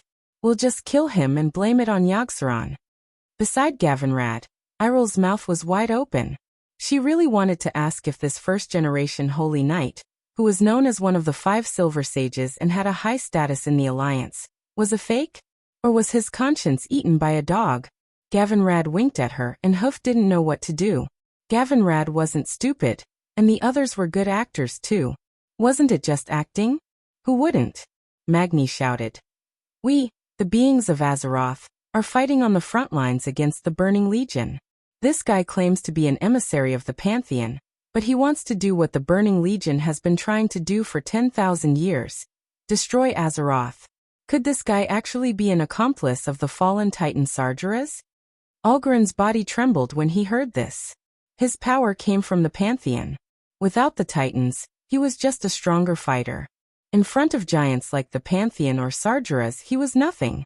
The label of traitor was too heavy. He couldn't afford to bear it. "How can you slander me like this? Before Orgarin could finish, Duque pinched his heart again. His soul trembled in pain. Queen Sylvie put her hands on her hips and leaned on her divine longbow, looking majestic. "Don't talk nonsense with him. Anyone who tries to destroy Azeroth is our enemy. Kill him. I still need a few divine weapons." As soon as she said this, Orgarin was shocked to find that the mortals were looking at him with burning eyes. It was desire. It was greed. It was the victors declaring their possession of the losers' belongings. The group of people repeatedly glanced at him with blazing eyes that were like volcanic eruptions. It was as if they were discussing how to slaughter this pig, not how to deal with a noble emissary of the Pantheon. Orgarin shivered and shrank back. In the end, it was because he was too arbitrary. Since he really had the strength to defeat the Burning Legion's bosses and kill the ancient evil god, he would receive the corresponding respect even in the Pantheon. Coupled with the Dragon Aspect's complaint, even if he brought the case to the Pantheon Temple, he might still be at a disadvantage. Most importantly, he really hadn't seen the Titans for 25,000 years. This was what he felt the most guilty about. "Alright. I'll rewrite my report. So please let me go first." Orgarin tried to remain calm. "Rewrite? There was no need to go through so much trouble. I'll give you a script, and you can just read it." With that, Duque actually took out a glittering script written in the Titan language. "What is this?" Orgarin was even more afraid now. This is the report line of Lord Orgarin, who was moved by the courage of mortals and their love for life. Duque spouted nonsense with a straight face. Duque's subordinates and the group of Alliance powerhouses all burst out laughing. "Moved my ass." It was obvious that they had been forced by these greedy and capable Azeroth players. On the other side, Olgarin almost exploded in anger. If it wasn't for Duke giving him a hard kick to make him realize his position and situation, he might have really flipped out like an idiot. Read it. Duque was obviously saying. Please start your performance. Olgarin trembled, and his originally translucent blue face seemed to become even more transparent. I've witnessed countless worlds being baptized by the Creator. The people there accepted their fate without even shedding a single tear. In the time it takes for a mortal's heart to beat, countless planetary systems would disappear in a brilliant light. But until now, I don't have the slightest bit of emotion or sympathy for them. I can't feel anything. Millions, billions of lives turn to dust. If they had your tenacity and unyielding spirit, if they had your passion for life, the result might have been very different. Perhaps it's your imperfections that allowed you to have free will, allowing you to face everything that seems to be accidental. You've done what the Titan's perfect creation could not do. You've defeated the Burning Legion's attack, defeated the ancient evil god's counterattack, and protected this world from the violent elemental lords and dark forces. I've rewritten the reply message. Your planet will be spared. I can no longer blindly believe in my own calculations. I've suffered the final backlash of the ancient god, Yogg-Saron. I'm heavily injured and lack the strength to send this message. You'll have to work hard. Find a place with sufficient energy, close to the sky, and send my message back to the Pantheon. When Olgarin finished reading the entire report, he looked at Duque, who looked like he had finished recording. He had completely lost his temper and collapsed on the ground like a dead dog. His ashen face was filled with despair. You're not a Titan's creation. How did you learn such complicated Titan language? Hehe. Is it complicated? Alright, I guess it's complicated. Even with my intelligence, it took me a whole month to understand it. Dumuk accidentally showed off again. Jaina looked at him with eyes that were filled with fanatical admiration. After all, even the simplest Titan rune contains small runes that could easily lead to hundreds of millions of different permutations and combinations, triggering different effects. Duque claimed that he only took a month to understand it. What was he if not a god? Olgarin was so shocked that he could not speak. I used nearly 1,000 years. But the observer quickly came to his senses. I've already done as you said. What are you going to do with me? Are you going to kill me? Kill you? No, no, no. How is that possible? You're a noble emissary of the Pantheon. How can a native like me do anything to you? Duque said righteously. He did not even look at who was rubbing mud on the other person's chest. We have a common enemy with the Pantheon, Sargeras and his Burning Legion. So we're natural allies. In order to prevent the Pantheon Titan from finding the way to Azeroth, I hope that the observer can come to my wizard tower for a while, set up a space beacon, and understand the situation in Azeroth.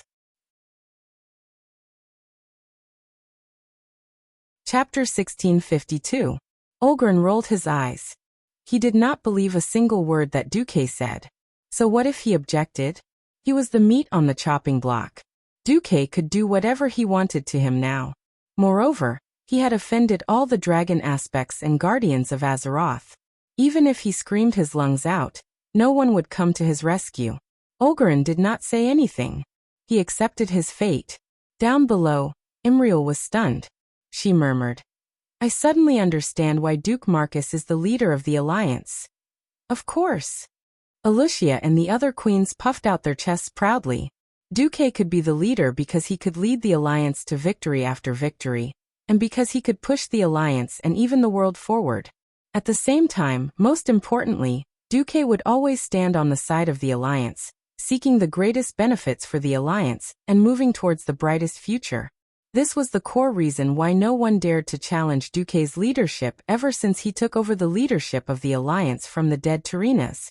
The outcome was set, and Olgarin could no longer act tough. Shrink. With a command from Duque, Olgarin shrunk to the size of a human.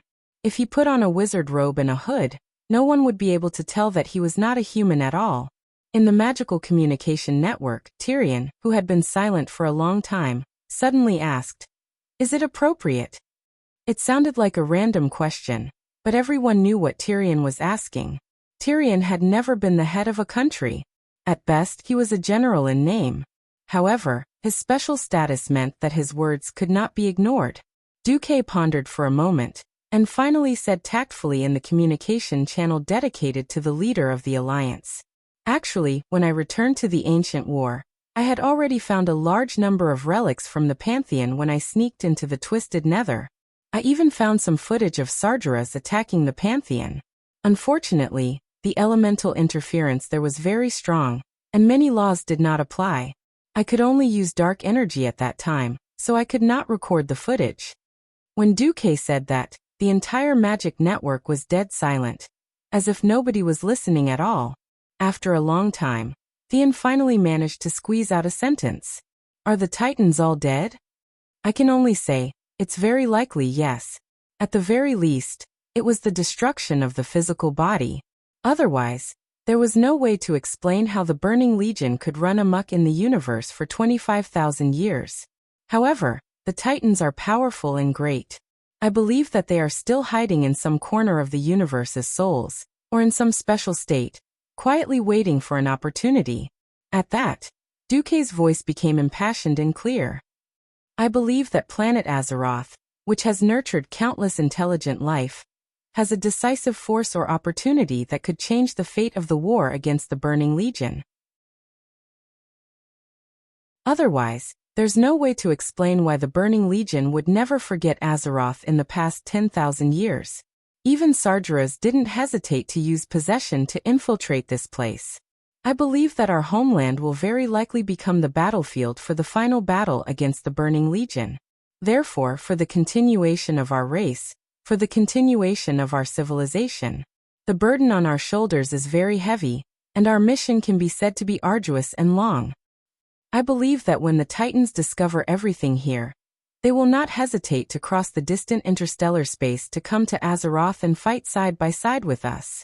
Just like what we have been doing with the Sleeping Dragon Temple and the Watchmen. So, please don't worry. Continue to fight for the future of Azeroth. Good.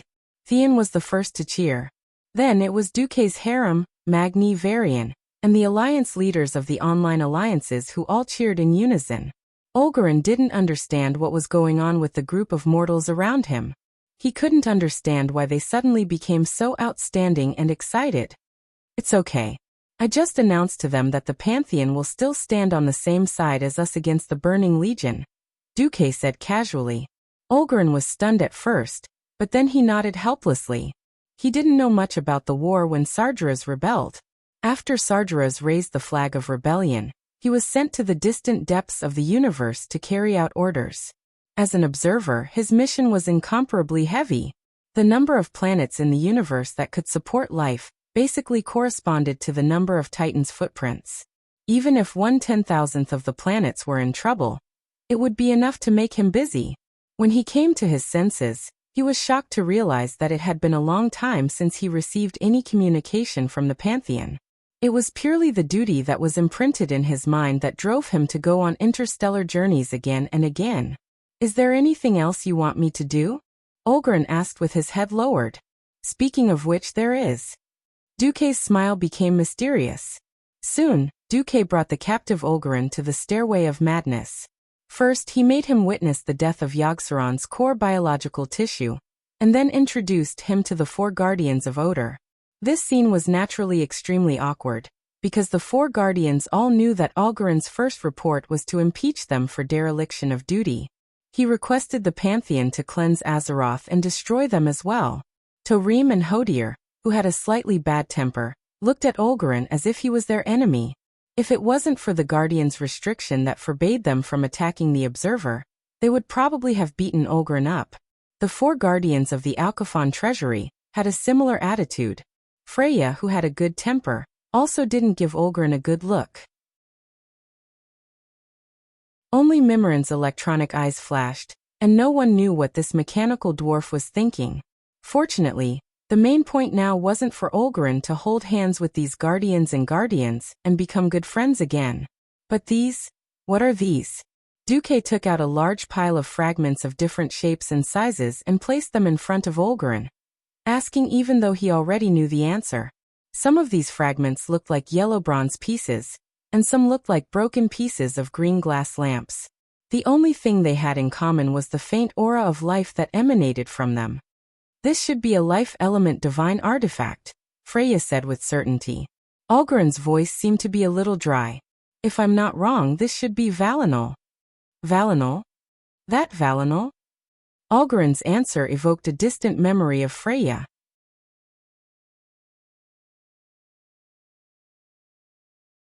Chapter 1653. As an ancient being in Azeroth, Freya was also very knowledgeable. Legend has it that Eonar, one of the titans of the Pantheon, personally forged Varinel, and gave it to the first Earth Spirit King of Azeroth, Ural Stoneheart. Through this hammer, Yorir can create new Earth spirits and grant them life. Freya sighed at this point. Unfortunately, in the first war between the Earth spirits and the Iron Dwarves, Varinel shattered. Legend has it that the remnants of this weapon were lost in the war. I didn't expect them to return to us. This is really... Torim scratched his head. Where did these fragments come from? Mimiron was extremely calm.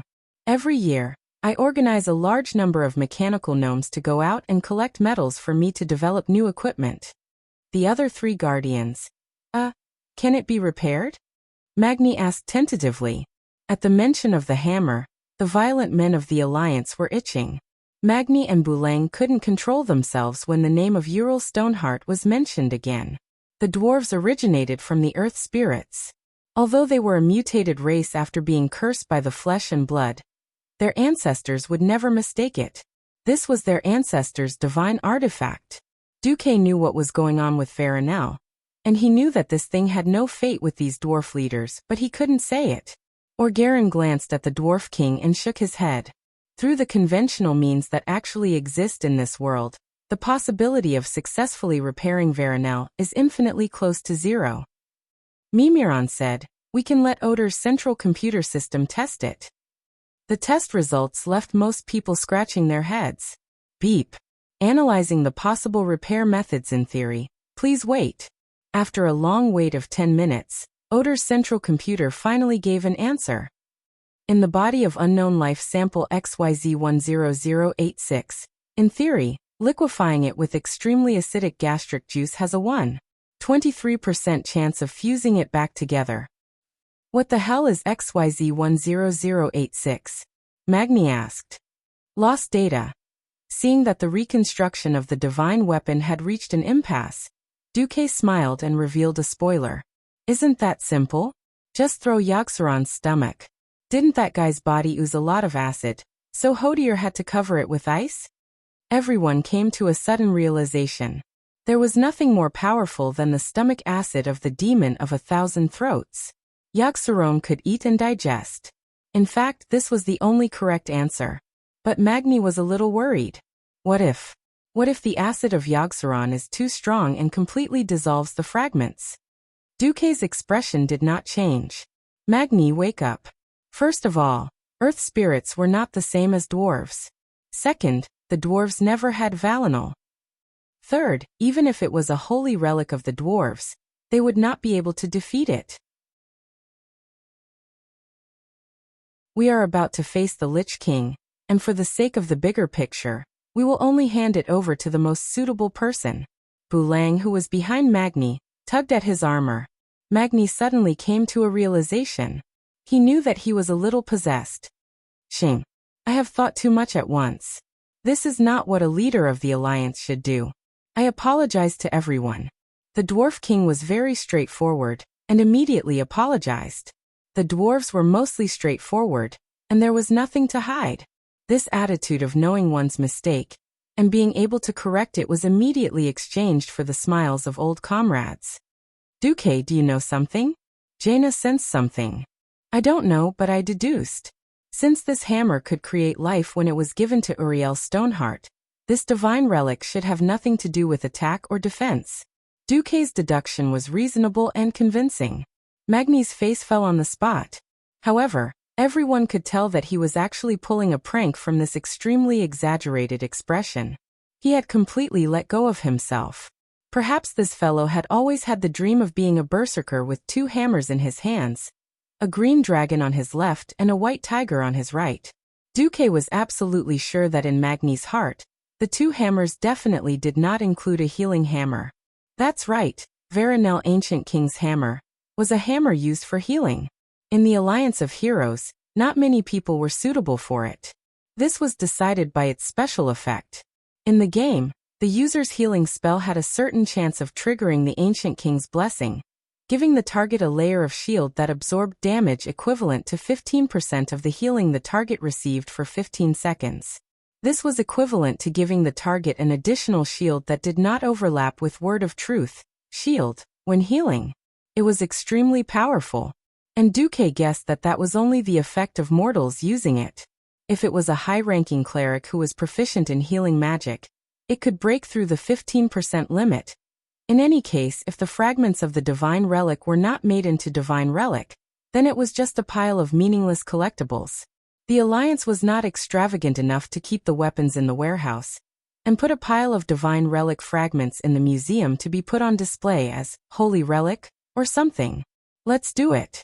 Under the watchful eyes of a group of people who claimed to be witnessing history with their own eyes, but were actually gossips, the guardian of the Church of Life, Freya, personally presided over the divine relic fusion ceremony began. In fact, in order to boost the morale of the Alliance, Dumuk even used magic to broadcast the process of the divine relics recasting to the entire Horde Alliance. Only a few leaders of the Horde could see it, while the Alliance broadcasted it to the entire region. In the magic projection, the famous anchor, Sally Whitemane, explained with a sweet female voice that was slightly excited and impassioned. Now I'll be broadcasting a piece of good news. In the battle that has just ended, the Alliance of Heroes and the Guardians of Odor have successfully defeated one of the 5 ancient gods, Yogg-Saron. Everyone please watch. Along with the camera, whether it was the Alliance citizens far away in the Eastern Kingdom, or the soldiers fighting on the front lines of Northrend, they all saw the image of that extremely terrifying monster. The fangs on that half-open mouth still flickered with a terrifying dark light. Those sharp fangs that could easily bite through the deck of a flying battleship formed the clearest contrast with Sally's petite body. In the process of collecting the spoils of war, we found some fragments of the divine relic. Now, Her Excellency Freya, the Guardian of Odor, is helping us recast this divine relic. No one knows whether it will succeed or not. I only know that if the divine relic is recast, the strength of the Alliance of Heroes will be further enhanced. Sally's words made the hearts of the people hooked. Within the Alliance, every magic projection was packed with people, and in specific town squares, there was a sea of people, causing the city guards to be mobilized to maintain order.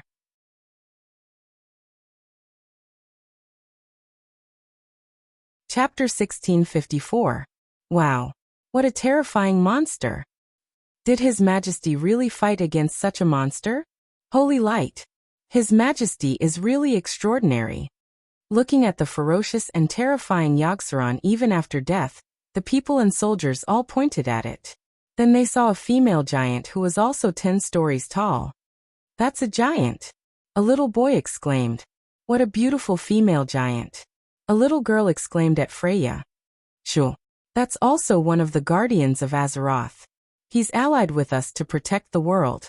Be respectful. Their mothers held their children and explained patiently. If you grow up and want to fight alongside the guardians to protect our village, you must be as strong as His Majesty. The children nodded, not really understanding. When they saw Freya throw the fragment of the divine artifact into Yogg-Saron's mouth, a terrifying acid mist appeared, which was then suppressed by Freya's Titan rune power. It churned and merged again. And finally, a hammer glowing with a mysterious green glow floated up from the acid. The entire Alliance was in an uproar. The Veronel Ancient King's hammer had an eye-shaped handle that seemed to be inlaid with copper. There was actually nothing between the handle and the hammer head. A group of mysterious Titan runic magic circle emitted a warm green glow, maintaining the handle and the head of the hammer with a mysterious and profound energy. On the head of the hammer, which looked like a mysterious vessel, there were a few green hemispherical balls wrapped in bronze edges. Not only did these green hemispheres emit a charming glow, but there were also 2 earth spirit relief sculptures on both sides of the hammerhead. They would rise from the hammer from time to time and rotate counterclockwise around the hammerhead. It looked really cool. Ah, look. It's a divine artifact.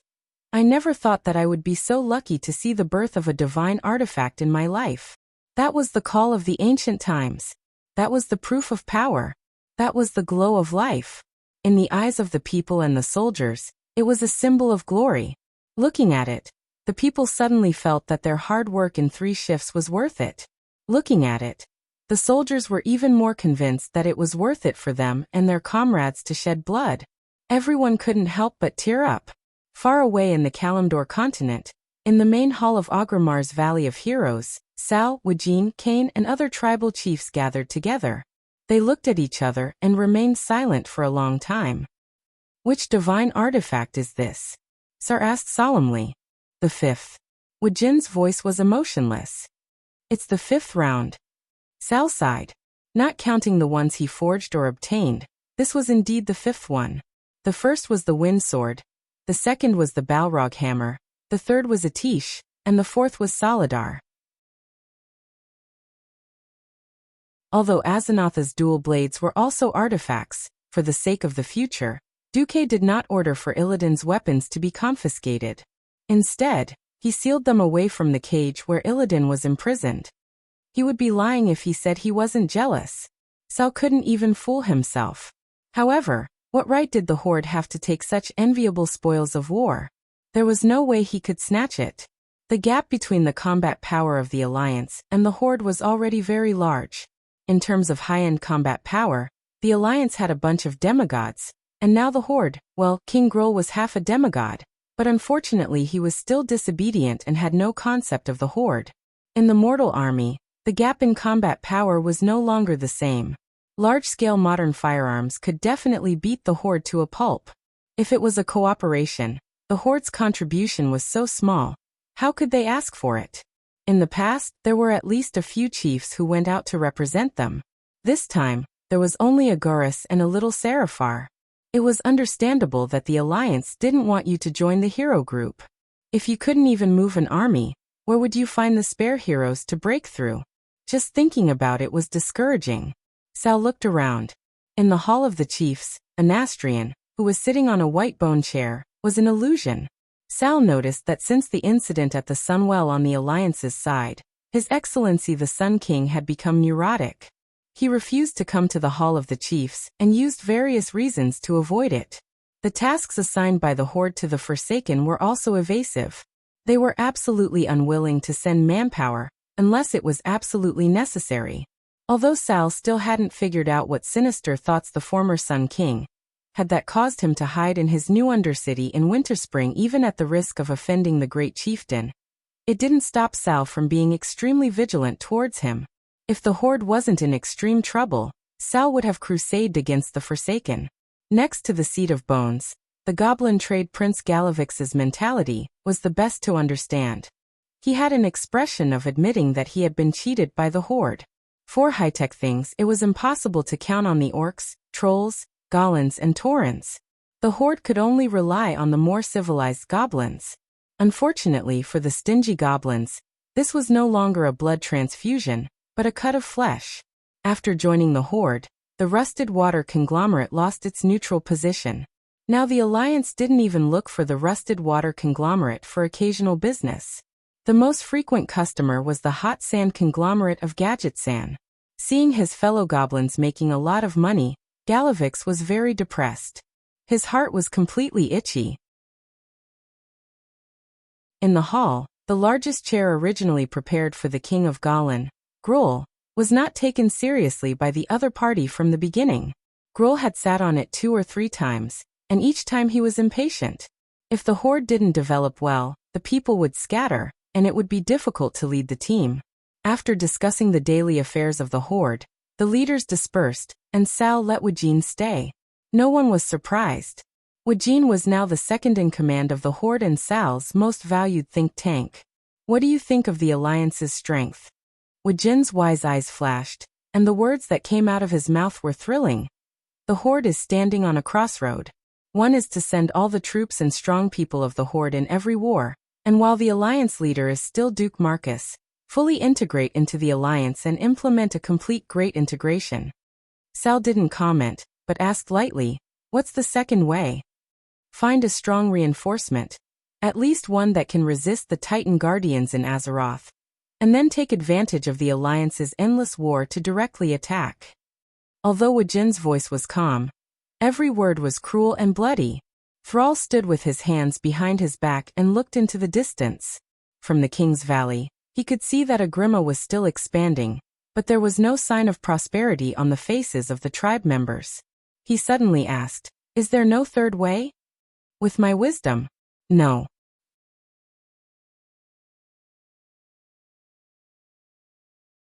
Chapter 1655. On Otter's Staircase of Madness, a group of Alliance powerhouses were watching. Oh, Hammer. The members of the Hammer Gang all acted like they were in high school. Oh, it's over. It's a healer. When Freya explained the Hammer's special effect, the Hammer members immediately shriveled. Oh no dash. Although the Alliance's hero squad was based on seniority, they did not steal equipment from other professions. This was the biggest principle. First of all, the paladins had no temper. Although there were many paladins in the hero squad who could fight, tank, and heal, almost every paladin had a violent heart. They were all clerics, but those who truly focused on spreading the holy light ran to be priests. In the last few large-scale team battles, Riadaline, who was the weakest among them, was the one who went to be a healer.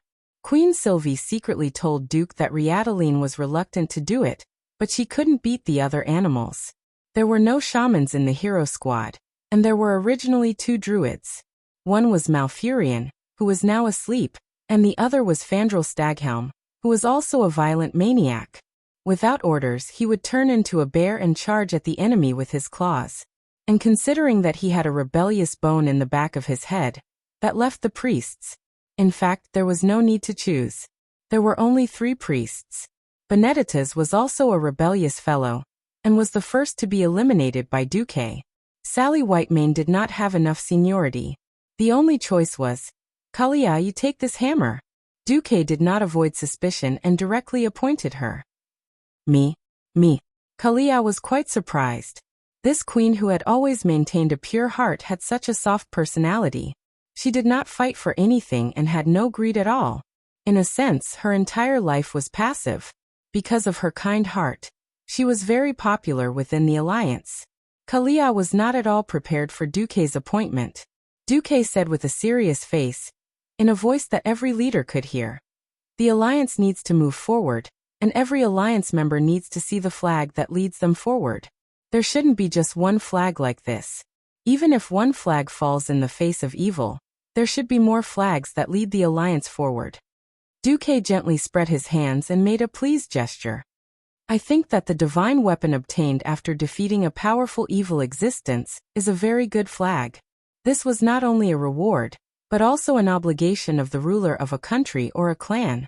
Therefore, I hope that, on the premise that it's suitable, every leader of the Alliance will get a divine artifact first." Duque's words were very reasonable. As long as it was suitable, Boss could take it first. This was the best choice to balance power and combat strength. Perhaps we dwarves are violent. The 2 great clans don't even have a single healer class hero. This was fate. Kalia, take it. We dwarves aren't stingy. Magni was rather magnanimous, and was the first to give his blessing. "Take it, King Menethil. I'm sure the people of Lordaeron would be happy." The next to speak was Danath Trollbane. This low-profile king directly gave his sincere blessings to Kalia. Even the more neutral leader had expressed his stance. Kalia's good sisters naturally rushed forward to give their compliments and blessings. I thank everyone. I will work harder to heal everyone's injuries." Kalia slowly walked forward and took the hammer that was glowing green from the smiling guardian of life, Freya. She gently stroked it, a gentle expression on her face. At this moment, the female giant suddenly spoke. "Since it's a divine weapon of the nature series, I just added something to it." Freya waved her hand, and everyone saw that there was an additional rope that looked like a ribbon around the handle of the hammer. "This is..." Kalia was a little confused. Freya smiled. "My blessing of life. It can protect you. It will automatically activate when you are in danger, and use powerful life energy to grant you a full recovery from a near-death state. Remember, once you use it, it must be recharged for at least 30 days, and it's best if it's in a place full of life. Before it's fully recharged, it won't be able to save your life.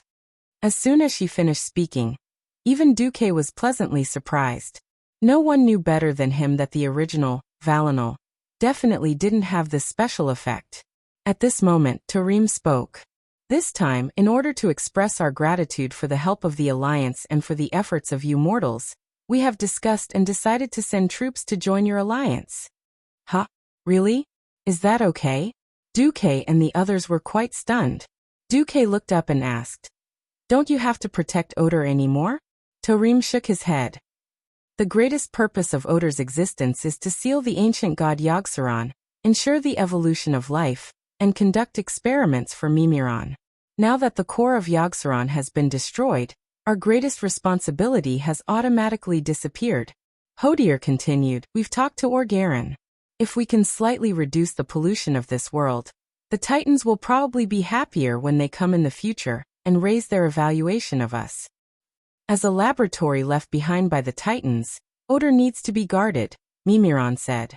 After the four guardians and Alkavon's four guardians looked at each other for a while, Tarim announced, "We will send Freya and Mimiron to assist you until peace is restored in Northrend. Alkavon and the other three will further participate in the Alliance's battle, until they determine that the safety index of this world meets the standards they deem acceptable." The gentleman Dumuk had been thinking about abducting Mimiron from the beginning. It was one thing to think about it, but another to do it. He had evil intentions, but before he could put them into action, they came knocking on his door. Was there anything more pleasurable than this? Ha ha ha ha. It's great that the Guardians are willing to enter the world to help. Magni was the first to agree. This guy had been flirting with Alkavon for a long time. Duque naturally welcomed them with both hands and feet. "Thank you so much. I hope to see more Guardians active in the decisive battle against the Burning Legion in the future." Duque, who was familiar with the direction of history, would definitely climb up along the pole. No matter what the future would be, it was good to make a statement first and bury a prelude. After all, at the time of return of the army, Azeroth would be invaded from all directions. Almost every alliance and horde territory would face the surprise attack of at least 10,000 demons. Although the alliance had a lot of heroes now, it was hard enough to defend the major cities, and it was not enough to spread them across the vast territory.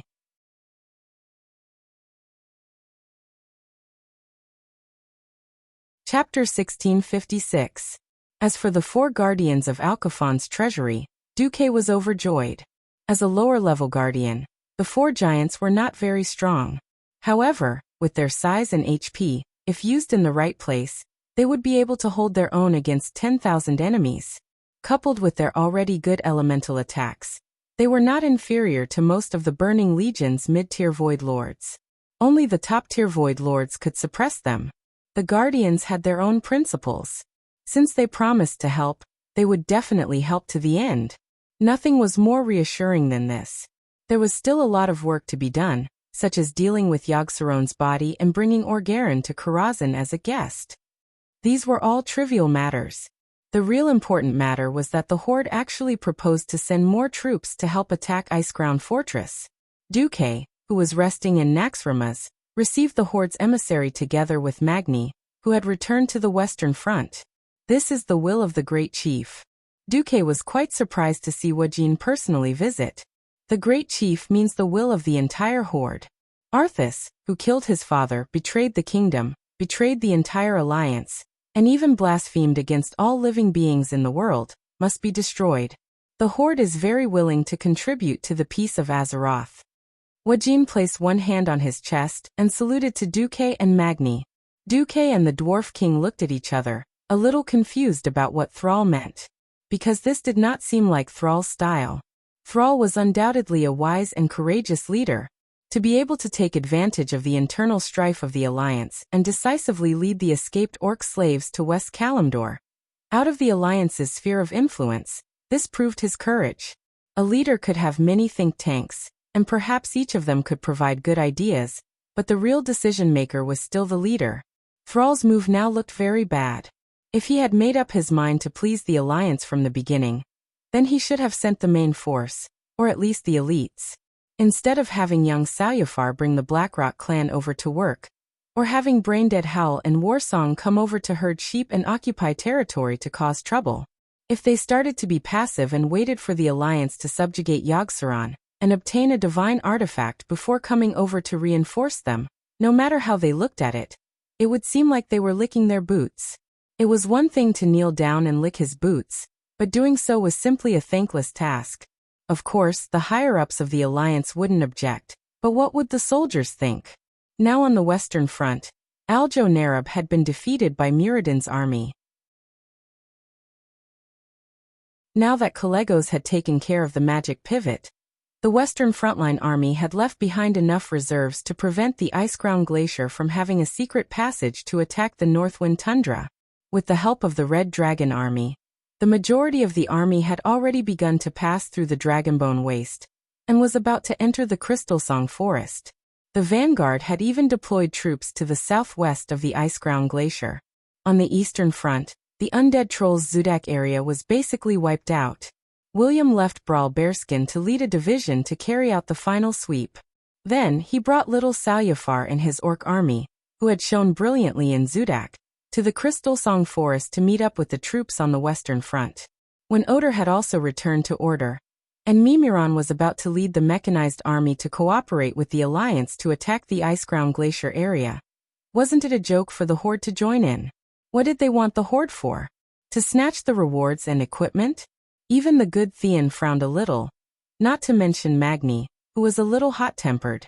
Duque gently raised his hand, and made a gesture to calm everyone down. He then pointed to the 3D projection of the battlefield. Are you clear about the situation of the Alliance, Dragon Slumber Shrine, and Oder's allied forces, Woken? Clear. Woken was neither servile nor overbearing. The Alliance needs an acceptable explanation, Duque said. The participation of the Horde's main force can reduce the Alliance's losses, Woken insisted. Duque shook his head. These days, it's long past the era where numbers can easily win. I don't want the Scourge to fight more and more, and the more they fight, the stronger they become. When Duque said this, Woken's internal energy was actually a little discouraged, but he had his own special point of view. Our Horde noticed that among the new batch of professionals in the Alliance, the proportion of warriors is rapidly decreasing. And this is what the Horde is good at. No matter how strong the Alliance's technology is, it still can't surpass the level of the Burning Legion. In order to cope with the battle between Azeroth and the Burning Legion that will eventually come, the Alliance needs warriors of the Horde. Woken took a step forward, waving his hands, his face full of excitement. The warriors of the Horde are definitely a necessary supplement for the Alliance. And this time, as long as the Alliance provides enough logistical supplies for the Horde warriors of the Northern Expedition, we can get 200,000 elite Horde warriors as the vanguard. After Woken finished speaking, he didn't say anything else. Just like that, he hung his long troll hands, waiting for Duque and Magni's reply. Magni glanced at Duque. Duke knew what Magni was trying to say just from the look of disgust in his eyes. But Duque was considering it. There was no doubt that the so-called 200,000 warriors were *T. Duque didn't even need to think to know that this was actually Sal's clever way of diverting the conflict. As long as the Alliance agreed, the poor Horde with a large population could instantly get rid of the food burden of 200,000 big eaters. And Sal was betting that the Alliance wouldn't be so ruthless as to directly send these Horde soldiers to their deaths. On the other hand, these soldiers were also pathfinding stones, used to test the attitude of the Alliance to see if the Alliance could really accept the Horde. If the Alliance's attitude was tough and refused to accept, then the Horde might have other ideas. Duque couldn't help but smile bitterly. Sure enough, the situation would change a person. Now even Sal had begun to play such tricks. Come to think of it, this was also a situation that Duque had single-handedly directed. If the Horde occupied a vast territory like in history, The original situation of vast land and sparse population would indeed usher in a period of rapid development after the addition of the 2 million orcs from Nagrand. Now half of Kalimdor had become the territory of the Alliance in a practical sense, and it was the most fertile land. The Horde had nowhere to expand, and they didn't dare to start a war against the Alliance. They could only struggle to survive between the Alliance and the various foreign enemies. This feeling was so bad that if Duque was in the position of the great chief of the Horde, Duque would also go crazy. Since Sao had thrown away his cards, Duque didn't mind eating them all.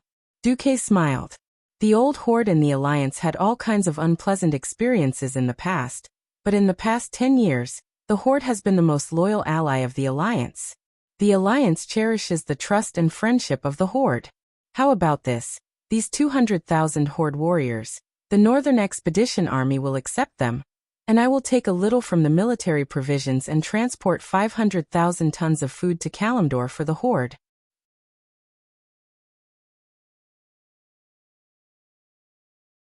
Chapter 1657.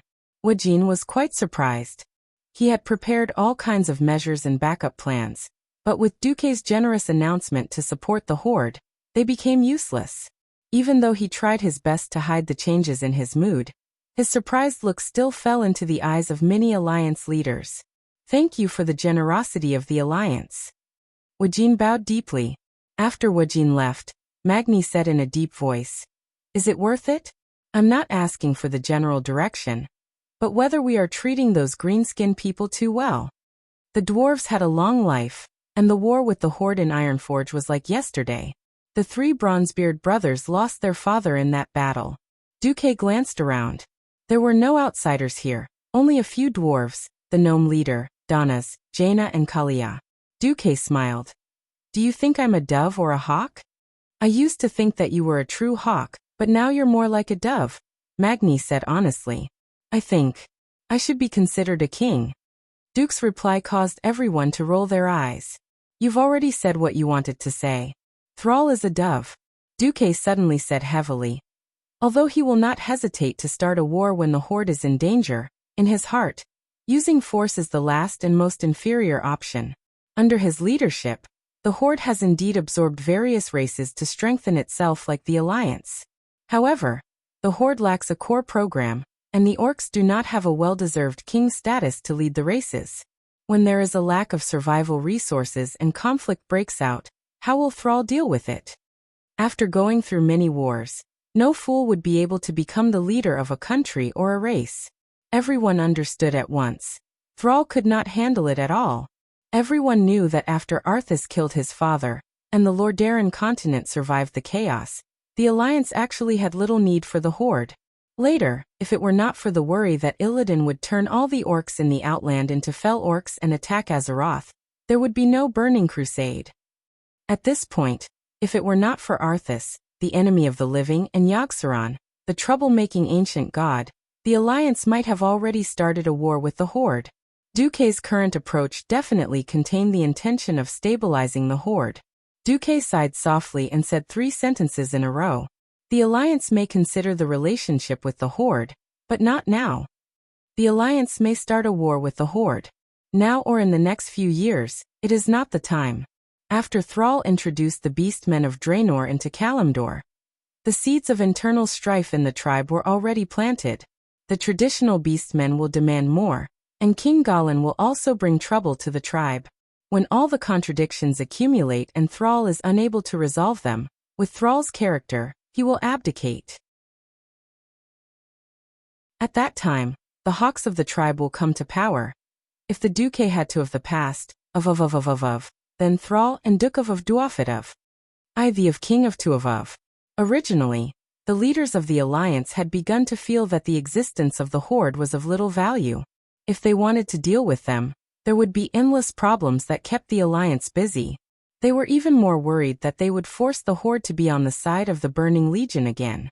If they wanted to coexist peacefully, the hatred of the past made the entire Alliance maintain a high degree of vigilance against the Horde. If they wanted to pull the entire Horde into the Alliance through conciliatory means and use some sugar-coated bullets, the orcs would definitely be the first to take the lead and eat the sugar coating. After all, Every race in the Horde had a very strong sense of self. No matter which one they chose, the alliance would not be able to please them. Sometimes, when facing a strong enemy, they had to pull in the powerhouses of the Horde to help. This kind of contradictory and ambiguous relationship between being on guard against each other and often fighting side by side made the alliance incomparably tangled from top to bottom. Now that Duque had poked through this veil and set a tone for the higher-ups of the alliance, everyone had a unified idea in the future. Large-scale wars were rarely decided in one battle. The so-called decisive battle was formed after many battles of various sizes. Only then would there be a saying that the victory or defeat would be decided in one battle.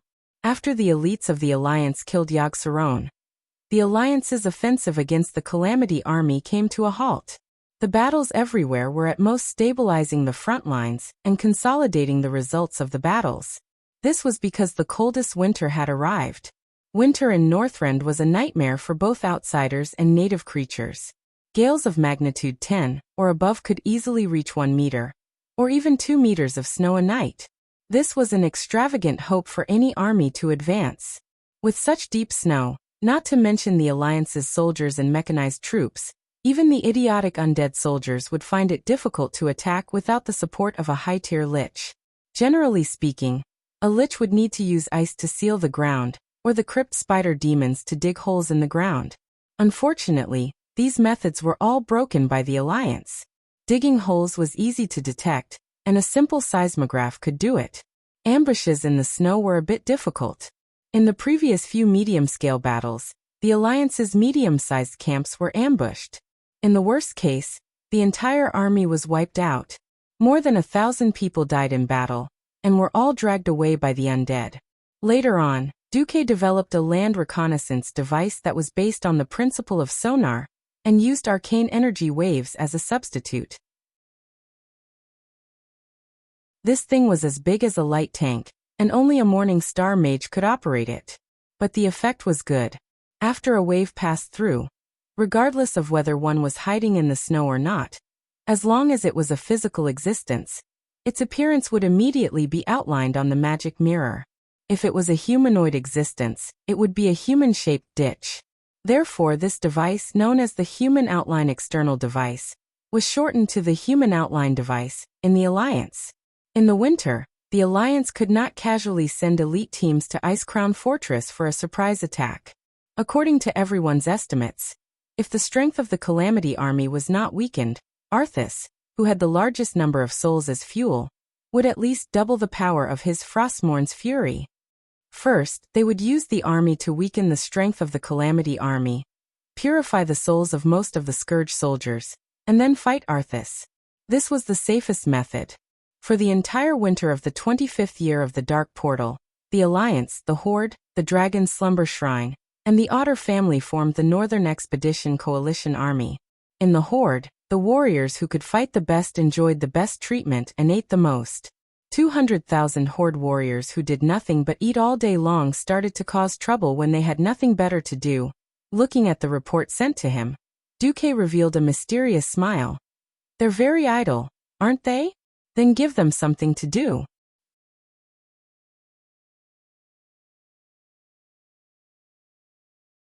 Chapter 1658. The traditional life of the orcs was to hunt or fight all year round, except for winter. When there was nowhere to go during the winter, they would use the food they had accumulated to survive the winter. They would have sex or hold gladiatorial competitions in the clan's big tents. Sal had no choice but to throw the Nagrand orcs, who were the most troublemakers and had the least food reserves, to the north. This was also a helpless move. If these guys were not sent over, they would do things according to the traditional rules, steal or rob. If there were foreigners robbing foreigners, if there were no foreigners, they would attack their own people. Anyway, in the eyes of these uncivilized orcs, only their own clan was their own people. Most of them did not have the concept of big orcs. It had to be said that throwing the burden to the Alliance showed the tribe's sincerity. If they could take advantage of the war to get rid of some of the troublemakers, it would be killing 3 birds with 1 stone. Of course, the Alliance would not be so stupid as to raise 200,000 orcs and let them eat and drink for free. Duque used the method of divide and conquer. The small clans with no status in the tribe were directly given holy light enchanted weapons. Every 100 people were assigned an alliance paladin, who took them to various places to take over the cleanup work of the alliance soldiers. The Scourge army had been operating in Northrend for 20 years, and could be said to have dug holes everywhere. Any corpse without a guardian was turned into an undead. Especially the two places, Zudak and Ajo Nerub. The Zudak area was full of altars. That kind of complex and narrow underground labyrinth could not transport heavy equipment at all. It was very likely that dozens of corpses were squeezed in an inconspicuous crack, and they would come out to cause trouble. The Spider Kingdom was even more troublesome. In the past, when the big spiders fought against the Scourge army, they would dig holes and escape if they could not fight. As a result, it was all a messy maze of small tunnels, and they could only rely on infantry. These could only be filled with human lives, or they had to use elites. After fighting for so many months, the Alliance soldiers were generally tired. Duque was even more reluctant to let the dwarves, who were originally good at tunnel warfare, be used as soldiers.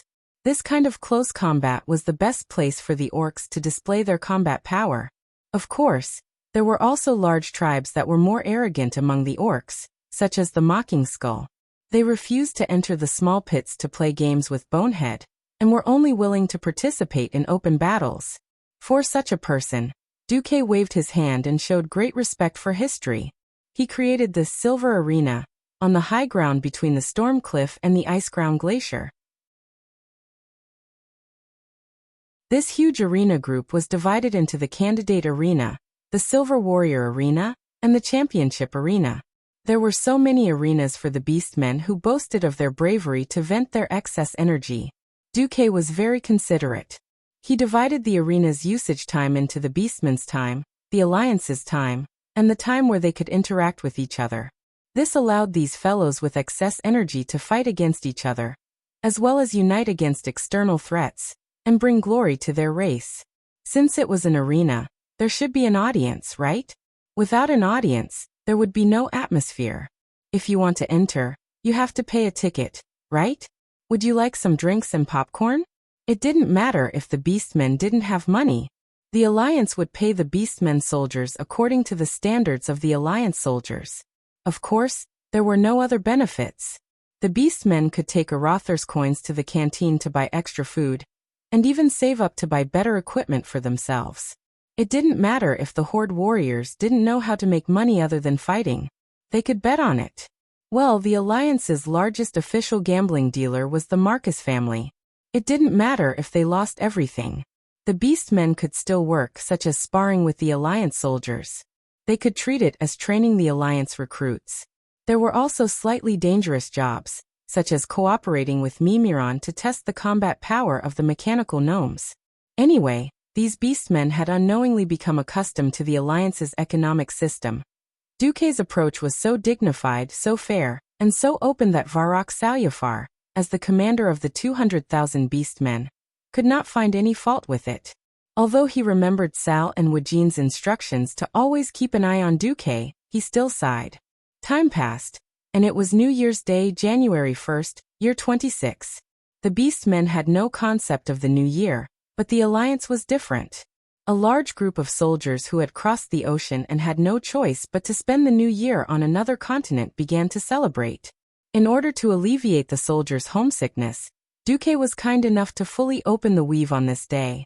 Hundreds of military camps of all sizes in No Scent were set up with magic communication devices, allowing the soldiers who had made outstanding contributions in the Northern Expedition to make a 5-minute long-distance video call with their families. This move directly raised Duque's already high reputation to a whole new level. No matter which camp they went to, they could hear soldiers shouting, "Long live Duke Marcus!" The Alliance's civilization and cultural input was imperceptibly influencing these beastmen who came from the wild world. After New Year's Day, the arena opened again. After a long time of preparation, the main event was finally in Cairo, which was commonly known as the Crusades Trial. Ever since the arena was built, the most powerful hunters of the Alliance and Horde did not fear the bitter cold. They captured some powerful beasts from all over No Scent, and threw them into the arena for the warriors of the Alliance and Horde to challenge. Injuries were inevitable during the challenge, but deaths were rare. A group of priests of the Alliance were on standby at the side of the arena. As long as they didn't die on the spot, they would be able to pull their lives back. It was just that the most powerful beasts were left until now. Without Duke's permission, even if he had 10,000 guts, he wouldn't dare to let a monster of this level act recklessly. On this day, Duke, Jaina, Salyafar, and Gurus Hellscream were the leaders sitting in the special seats next to the Arena of Champions. They were Duke, Jaina, Salyafar, and Gurus Hellscream, who looked like everyone owed him tens of thousands of dollars. "Oh Duque, does he have a grudge against you?" Jaina teased Duque through a magic message. "A grudge? Is he worthy?" Duque chuckled. "But he will be a very good chess piece. He's simple, irritable, and violent. Any chess player would like such a chess piece, even if it's the opponent's." Jaina's eyes twinkled, but she didn't say anything. On the other side, Gurus was even more annoyed. "Duke Marcus." Gurus was originally going to call Duque that, but Varrock Salyafar snorted. "You have to add the word sir to show respect." Gurus was about to explode from anger. What was hateful was that he was only the chief of the Warsong clan, while Varrock represented Thrall here. He gritted his teeth indignantly, and even his fangs made cracking sounds before he squeezed out the word, "Your Excellency," from between his teeth. "Oh, what's the matter?" Duque acted as if he had just heard him. Is there anything the Alliance can't say in front of the Horde warriors?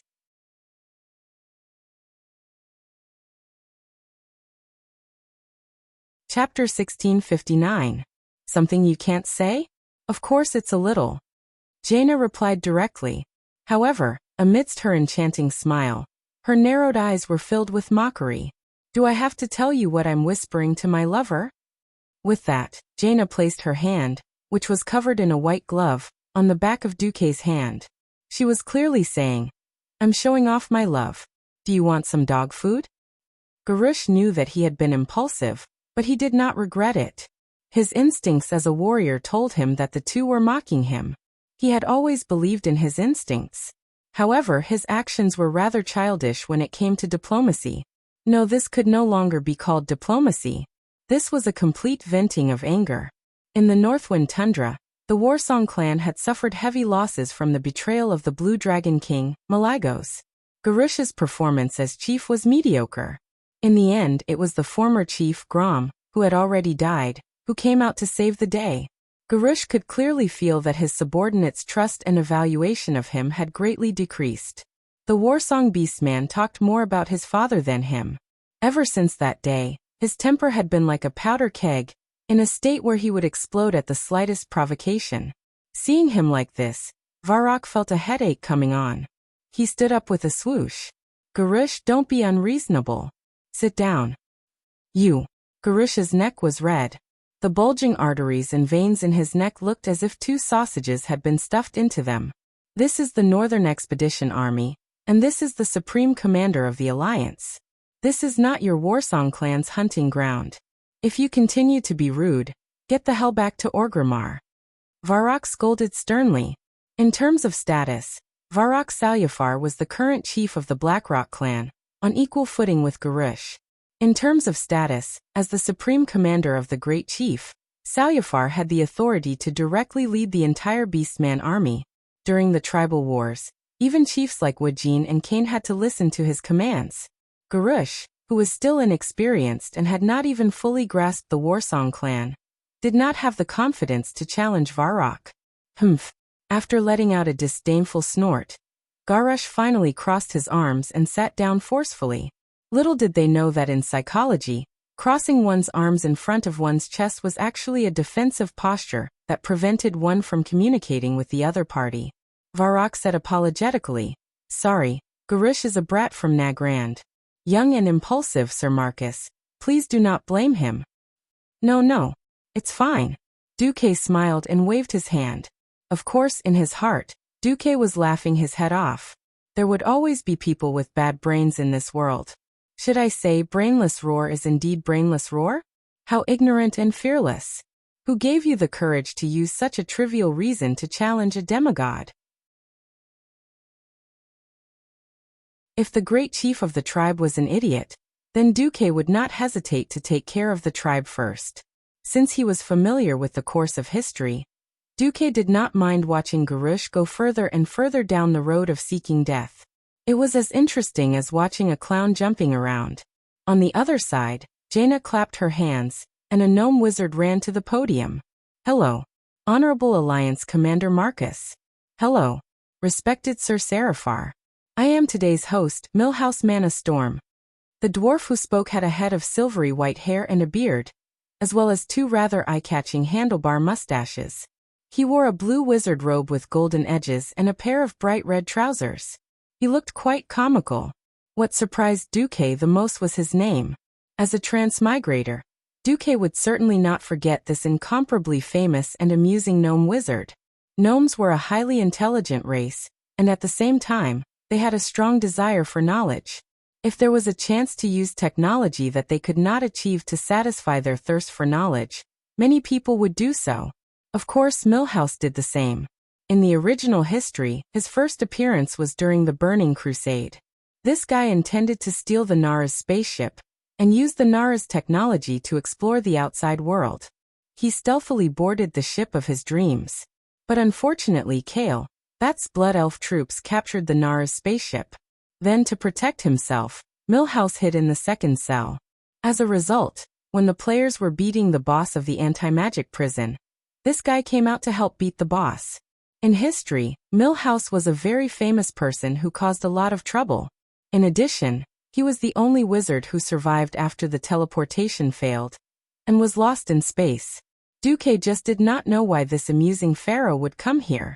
He also did not know that this amusing pharaoh was already at the peak of the Radiant Moon realm, and showed faint signs of breaking through to the Breaking Dawn realm. It was not that Duque was boasting, but as long as he personally helped Millhouse adjust the magic circuit, the Alliance would immediately have a third Breaking Dawn Great Wizard. It was just that this was quite unnecessary. First of all, it would affect Millhouse's growth. Secondly, once this guy entered the Breaking Dawn, they would have to find a position for him in the Dalajan, or at least one of the 6 members of the Kirin Tor Council. Then the question was, what would be the consequences of letting an amusing fool be a leader? The answer was amusing was contagious. It would definitely be a nightmare to raise this crazy and curious gnome mage to the top. Duque would not be able to do anything, and would be responsible for cleaning up Millhouse's mess all day long. Seeing Millhouse, Duque did not have time to say anything. Brainless Roar jumped out again. What is this? A lowly dwarf. Is there no normal people in the Alliance? Why should I listen to a lowly guy who can't even reach my knees? Brainless Roar's temper could be said to be unreasonable. He had a bad temper, and Millhouse was not easy to deal with. This irascible dwarf stood up with his hands on his hips, and the frost magic circuit worked rapidly. Almost instantly, an ice platform formed under his feet, lifting him to the same level as Gurus. Millhouse spat on Brainless Roar on the spot. Lowly, buddy, I don't care who you are. No one dares to say that the mighty Millhouse is a lowly dwarf. Let me tell you, this is racial discrimination. My height difference with yours is at least 5 feet. Okay, maybe 6 feet. But so what? Do you believe that I can burn off your ugly legs with a fireball and reduce the height difference between you and me? At this moment, before everyone could react, another dwarf jumped out. I don't know what happened here, but I will be happy to deal with this unreasonable fool with Millhouse. What did you say? Brainless Roar clenched his fists and stood up. At this moment, Duque's leisurely voice was heard. Grom, control your son.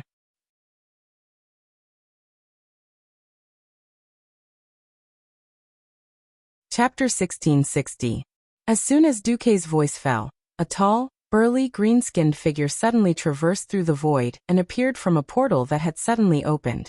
Elder and younger Salyafar, the tribal guards behind them, as well as the Warsong Beastmen deputies behind Garush, all had rather interesting expressions on their faces. Younger Salyafar's face was red, as if he was constipated. He wanted to laugh, but was too embarrassed to do so. This made Garush even more embarrassed and angry.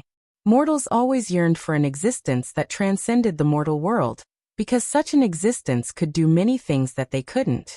Mortals didn't like having a high and mighty existence binding them, because that would make them feel like slaves. Unfortunately, Azeroth was a magical world. Even before the opening of the Dark Portal, it had already been a place where gods frequently showed their divinity. As early as the end of the first battle at the Dark Portal, the appearance of the first Death Knight meant that the line between life and death had become blurred. The tribe could still accept Death Knights and the Forsaken joining the tribe, so the appearance of Grom Hellscream, who was a heroic spirit, was actually not strange at all. However, the existence that he hated the most had summoned his most helpless father to teach him a lesson. There was no need to mention how aggrieved Garrosh felt. At this moment, if he could, Garrosh would definitely want to kill Duque and let Duque fall completely or something. He couldn't do it. This was the so-called despair. Elder Howl raised his world-famous blood howl and smashed it at his son in a deep voice. Garrosh, go to the arena. Let me see how much you've grown after I died. Have you become a great warrior? And a chief who can truly lead the tribe? Garrosh was really in a state of shock. His neck, his cheeks, and his forehead were all protruding veins. Under the watchful eyes of the crowd, he didn't even have a chance to object. In the tradition of the Beastmen, there was no need for a reason for the son to challenge the father, or for the father to teach the son a lesson. Since when could the son not listen to the father? Well, as long as you beat the father, that's enough. A battle between blood relatives was never a one-off deal. It could be repeated at any time. In any case, whoever won would have the final say. Before you become the victor, all the injustice and grievances you have, hold it in. Whatever orders the victors give you, you must obey them. Otherwise you can die. If he really died, he would be spurned by all the other beastmen. That's right, having a bigger fist was the hard truth. The barbaric traditional orcs believed in this to their very bones. Garrosh had once defeated Grom, but he was like a candle in the wind, a Grom who had lost an arm and was about to die of old age. Thus, even if he took over the position of chief of the Warsong tribe from Grom, he would still be questioned. Being scolded as a tiger father and a dog son was the tragedy of almost all the second-generation heroes. No one would call you by your name. Instead, they would call you the son of so-and-so. They wouldn't even want to remember your name. Oh, you're the son of Grom Hellscream? This was the Horde version. Oh, you're Roar. This was the Alliance's version. Everyone would only remember how awesome and powerful Grom was. Before Garrosh surpassed his father, this situation would not change at all. Even if Garrosh surpassed Roar, as long as it wasn't by a huge margin, he would only be judged as dragons beget dragons, and phoenixes beget phoenixes.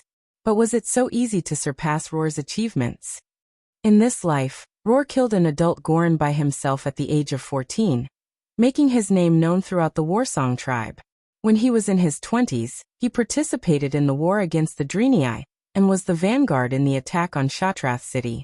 After that, he participated in the first and second battle of the Dark Portal, suppressing Big Sister Windrunner and Second Sister Windrunner. At that time, he was the strongest in the Alliance, Anduin Lothar and other top experts in the Alliance. After that, when he was a slave in the Blackrock tribe in Thrall's prison camp, he led the Warsong tribe to fight against the humans in the forests and mountains of Lordaeron, never yielding. When Thrall escaped from Goldenhold Castle, he fought side by side with Thrall and Orgrim against the Lich King Arthas. Not long after, the orcs went west to Kalimdor, and Roar killed the Burning Legion's high-tier Void Lord Manaroth in Grey Valley. In the Battle of Mount Hyjal, they worked together to kill many Void Lords and were the main force in killing Archimonde. After that, it was the crusade against the Flame Demon King Ragnaros, the Black Dragon Prince Nefarian, and the ancient god Sethun. Roar had fought for his entire life, and every battle was filled with a strong sense of legend. He had never lost, and at most it was a draw. Such a great achievement, no matter how one looked at it, was 9 streets ahead of the young Garrosh. At this moment, Garrosh's round eyes were clearly saying things like, "Wouldn't it be better if you just died like this? Why did you become a human slave? Why did you come back to appear in front of me?" These eyes were very easy to understand. At the same time, there was also the hatred and anger towards Duque reflected in his eyes. Everything, fueled by the shame of his own strength and the faint fear of his father, was rising higher and higher. Although it was not to the extent of being uncontrollable, it seemed like it was only a matter of time before he lost control. "Let's go." Roar turned around and walked outside. Garush followed like a zombie. On the other side, the young Seraphar and the two dwarf wizards were silent. Admittedly, if it had just been opened, it would definitely have been a blow to the slightly fragile relationship between the Alliance and the Horde. If someone with ulterior motives instigated or spread the news, it would undoubtedly destroy the relationship between the Alliance and the Horde. Only Garush would suffer.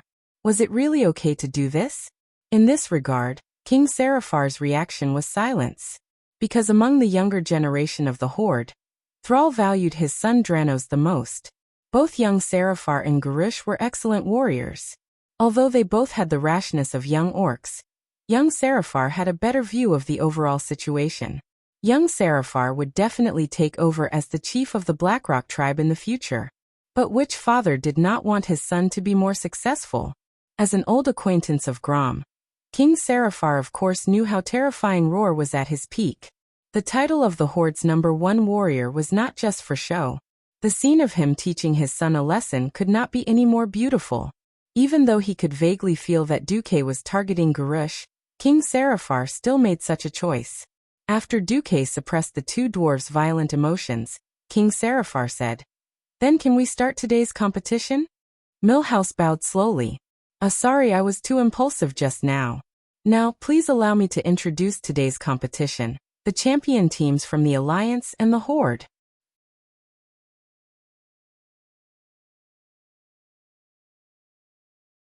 Chapter 1661.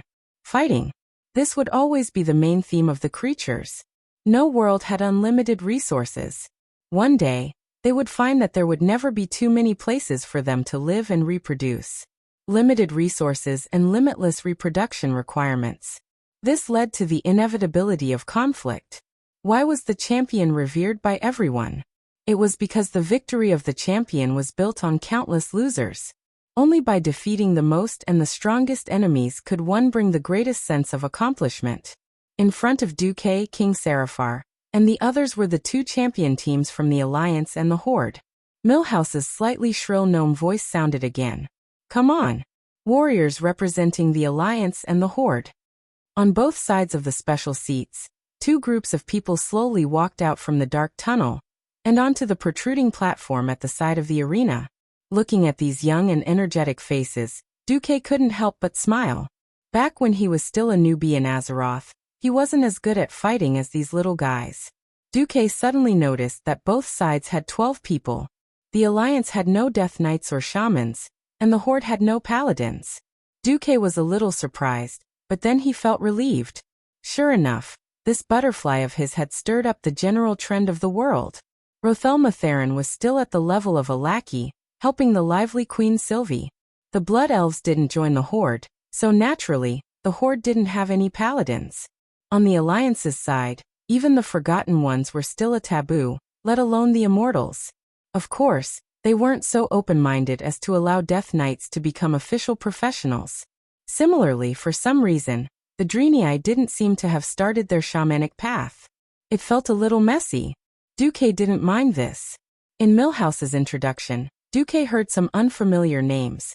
Kavina Woodsong, Asilia Moonwalker, Ansa Forgemaster. Duque didn't have any impression of these little guys who were praised by Millhouse as the leaders of the new generation of the Alliance. After all, back in the game, Duque had beaten up the Horde warriors. Duque smiled. Heroes were created by the times. When the Dark Portal had just opened, it felt like anyone he met was a great person of the future. That era is gone forever. These little fellows might not be able to reach Jaina's level. However, every large organization was not simply composed of the strongest. The pyramid was the best representation of the ratio between the strong and the weak. Perhaps the ultimate victor would be decided by top-notch martial strength, but the true pillars of a large organization were the core members like the ones in front of them. Just as Millhouse finished his introduction, Duque stood up. He could clearly feel the excitement of this group of Alliance warriors. He cleared his throat, and his voice, which was clean and full of wisdom, was amplified by magic and spread to the entire audience. A true warrior must not only have the courage to face the most bleak and desperate situations, but he also needs a peaceful heart. In the future, perhaps some of you will become heroes of the Alliance. Perhaps some of you will die in battle. However, most of you will become the core members of the Alliance through your occupation. If the heroes in your eyes are the sharpness and shield of the Alliance, then the core members are the backbone of the Alliance. Only the backbone is the core that allows the Alliance to stand tall. I have high hopes for you, and I wish you all the best. I hope you can trust your comrades and completely integrate into the big family of the Alliance. For the future of the Alliance, for the future of yourself and your friends, fight for it. Compared to Duque's calm speech, King Seraphar's speech was much more passionate. He personally walked over to the tribal warriors and encouraged them face to face. Unfortunately, his speech was still so old-fashioned. It was nothing more than the honor of the tribe, the traditions of the orcs, blah blah blah blah, blah blah blah, and so on. Jaina came over and put her hand on the back of Duque's hand. She smiled and whispered, "Is it really okay to speak so unexciting?" Duque glanced at the tribal warriors who seemed to be on steroids and kept shouting. He snickered. "If this was a one-on-one duel, I would undoubtedly lose by doing this." The second half of Duque's sentence was naturally that it was most appropriate for him to do so. Jaina was so smart that she understood on the spot. This Queen Kurtiras, who had always been a strong woman, showed a rare expression of a little girl. You're the most cunning." Sure enough, the following battle confirmed Duque's prediction. The tribal warriors on steroids were too fierce, so fierce that they forgot themselves and even easily gave up on the camp. Most of them just barely completed their own duties and focused more on attacking. It seemed that this was the so-called fierce as a tiger, but not a single enemy was killed. Almost all the Alliance warriors were injured from the start, but the Alliance quickly stabilized their position. The Alliance's battle strategy could be described in one sentence. Focus fire on the shaman, desperately control the tree-shaped druid, constantly interrupt the priest's healing, and dispel all the tribe's continuous recovery and control skills. There were only 12 people, but the Alliance warriors fought like an army of 1,000. This scene moved King Seraphar on the spot. His mouth moved for a moment before he squeezed out a few words. "We're going to lose." "Lose? No way." Young Seraphar was also a guy with the word brave carved on his chest, so he couldn't tell for a moment. "Watch carefully and learn well. The gap between us and the Alliance is already comprehensive." Although surprised, young Seraphar still followed his father's words and opened his eyes wide, trying to imprint this scene into his mind. Sure enough, after a few rounds, the tribe's recovery shaman was the first to fall under the concentrated firepower. The shaman's weakness of lacking life-saving skills was exposed at this moment. Then, as if there was a chain of explosions, under the rapid transfer of firepower and concentrated attacks of the Alliance warriors, the tribe's healers fell one by one. Like dominoes falling, the 12-man team of the tribe was wiped out in the next 10 seconds, all of them beaten to the ground. "We won." The Alliance warrior Sagakal was the first to raise the weapon in his hand, showing off his victory to Duque, to the Alliance leaders, and to the audience of over 10,000. "We won." The 11 Alliance warriors cheered in unison. "Long live the Alliance." More than 6,000 Alliance people burst into cheers like a tsunami. On the contrary, the tribe side was silent.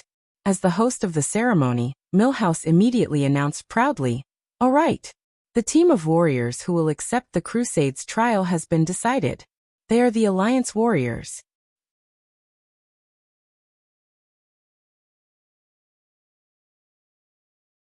Chapter 1662. To Duque, it didn't matter who was the challenger. If the Alliance and the Horde were in a honeymoon period, Duque wouldn't even mind going easy on the Horde. But now, of course, if they could win, it was because of their abilities. Why didn't Duque give them his blessings? Good job. Reward. As a big shot in the Alliance, Duque casually took out top-grade equipment from his storage space that had never been seen on the market. Duque would only give equipment that was as old as the molten core to outstanding newbie professionals. The equipment that Duque casually gave out was at least as good as the Alcafon's treasury. There were only so many people in the Alliance's hero squad, and equipment was quickly worn out. Plus, each boss wouldn't respawn after being killed in one go, so the loot was 10 to 8 times more than in the game. It was easy for the hero squad to get more equipment. After Duque became a demigod, there were many additional benefits. As a former Void Lord and a demigod who had mastered the power of the soul, he could now erase the soul binding on equipment taken off by mortals. This was very simple. Erase the soul imprint on the equipment. As long as it wasn't an artifact with basic or above self-awareness, there was no equipment that could withstand Duque's soul attack after it left its owner. This allowed the Alliance experts to use their equipment much more efficiently. Looking at the treatment of the local tycoons on the Alliance's side, looking at the happy warriors of the Alliance, almost all the tribal professionals were envious and had a pitiful look on their faces. The most painful thing was that when the arena was first built, all the Alliance and Horde soldiers were forced to not leave the arena early, regardless of whether they won or lost. The Alliance warriors were celebrating, and the Horde, which was mainly made up of orcs, felt very aggrieved. At that moment, King Seraphar stood up and jumped into the field from the side of the 5-meter-high stand. He pulled the dizzy orc warrior, Nahok Steelbreaker, to his feet. "Stand up. All of you stand up. You always claim to be the inheritors of the orc tradition. So what's your attitude toward the victors now?" King Seraphar pointed at the thousands of orc hostages and asked, "Is this the attitude of a victor?" "But they're not orcs," someone in the crowd said weakly. Old Salyafar waved his hand. "What a joke." He pointed at the crowd of twin-headed ogres and said, "Do you see those ogres? Once upon a time, our ancestors were proud of killing an ogre alone, and they were heroes who killed Gorin alone. But today they are in the Horde's army, fighting side by side with us orcs like our brothers. Isn't it because we worship the strong? Why can we even accept our former mortal enemies?" King Salyafar turned around and pointed at the Alliance warriors who were looking at the orcs.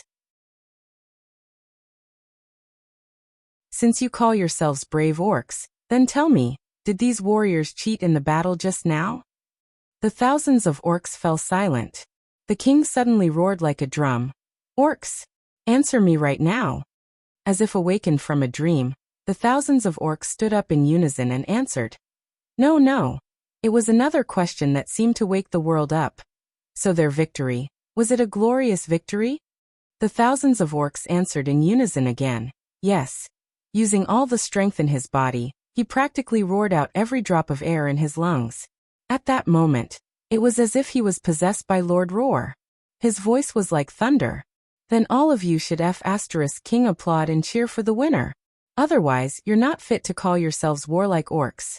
After being stunned for a full 2 seconds, the orcs burst into cheers that could topple mountains and overturn seas. Yes, the victors should be praised. Well fought. Your battle tactics are amazing. When I go back, I'm going to practice my little bastard's battle tactics. The Alliance audience was stunned for half a second, then followed suit and shouted like a storm. Haha, that's more like it. If you want to fight alongside us, you have to be strong.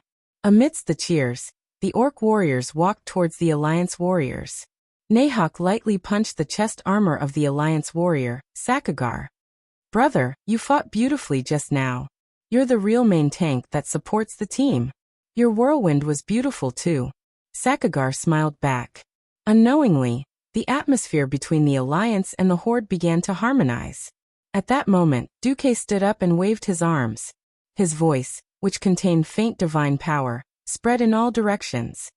"I, Duke Marcus, hereby propose that since the Alliance and the Horde will be facing the Lich King's terrifying undead army in the upcoming Battle of Icecrown Glacier, for the future of all the living, the warriors of the Alliance and the Horde should form a team and participate in this crusade together. Varrock, what do you think?" Of course, King Salyafar agreed. "Great. That's what an ally should do." Duque waved his hand, and dozens of noble purple objects flew towards the Horde warriors under the support of a strange small tornado. This is... The orc warrior Nahok was a little stunned. Duque's voice rang out again. The winner should enjoy cheers, praises, and the best prize. But the one who put in the effort, blood, and sweat should also be praised.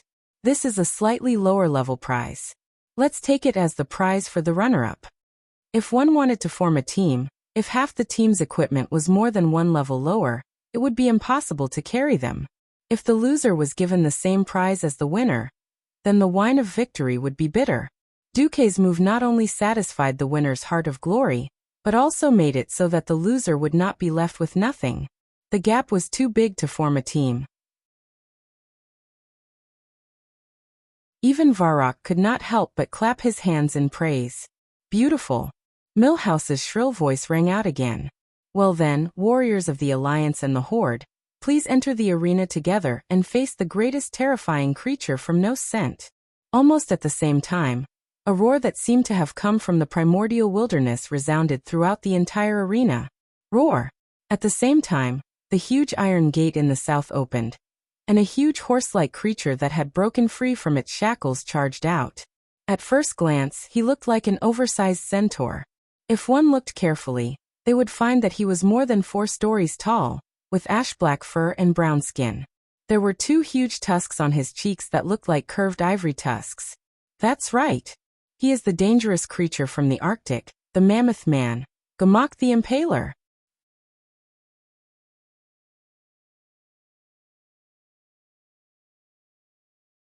Chapter 1663. The Mammoth Men were a fierce creature that lived in Northrend. In a sense, they were like the Lords of the Abyss, except that their lower bodies were not as fat. The Mammoth Men were savage by nature. Once they gathered together, they would inevitably kill each other. This was also the main reason why they were not a big threat. As a very challenging gladiator, the Mammoth Men were not bad. Wow, which hunter is strong enough to capture this guy? Duque asked casually. Jaina, who was next to him, giggled. Huh. Something was wrong. Hey, Jaina, confess now, or you will be punished. Duque threatened. Jaina betrayed her best friend. It's the Windrunner sisters. Duque's face darkened. There were 4 Windrunner sisters, and the 4th, Lilith, did not have the ability to capture a monster like Gamok the Impaler. As the 2nd sister, Queen Sylvia would basically be drowned by the sea of documents that Lord Thema handed over if she did not participate in high-intensity hero battles. With her strong sense of responsibility, she would never abandon her people and run off to hunt. Then the rest, since they were sisters. F***CK. Duque could not stay calm anymore. He opened the portal angrily and ran off to interrogate them. A few minutes later, just as Jaina was getting impatient, and was about to open Karazhan's magician's eye to peep, no, to inspect the situation, Duque, who was completely gloomy, came back. Yo, my invincible man. Why do you look like you lost a battle? Ugh, I lost my eloquence. That's right, it was Aurelia and Winrisa who had come out to hunt. When Duque asked them why they did not take care of the baby, and instead came out to hunt with their big bellies, the Windrunner sisters argued. Duque, you big liar. You clearly don't want the baby to come out earlier. Look at how many years we've been pregnant. Taking care of the baby? It's so stuffy. What's the meaning of keeping our bodies so ugly for so long? Danger? It's not dangerous at all. It's not like we're going to fight against an elemental lord or an ancient god. A few beasts that aren't even demigods can't stop us sisters.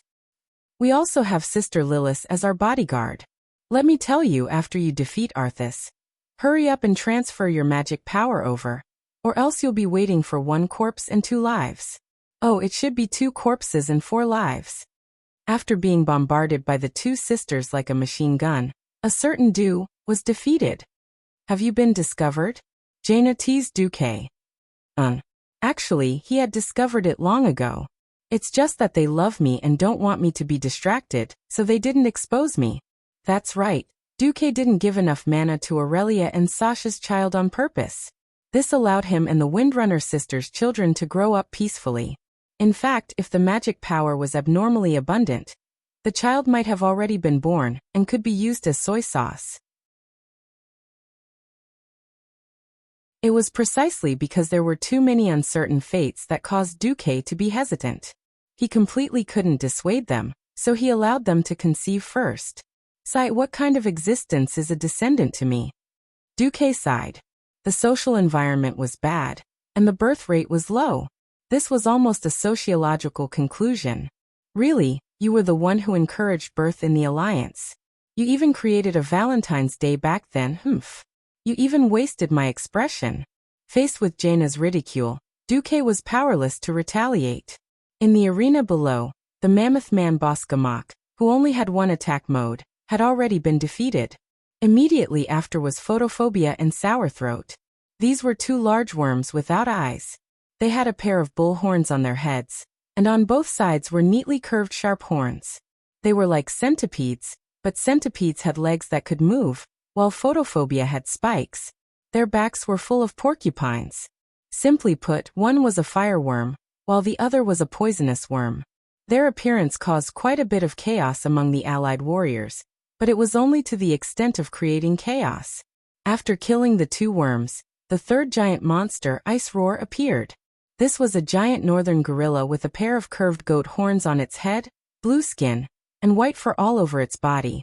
Although it had extraordinary brute force and could also turn people into popsicles within the range of the cone, its strength was completely insufficient in front of the warriors who were gradually working together.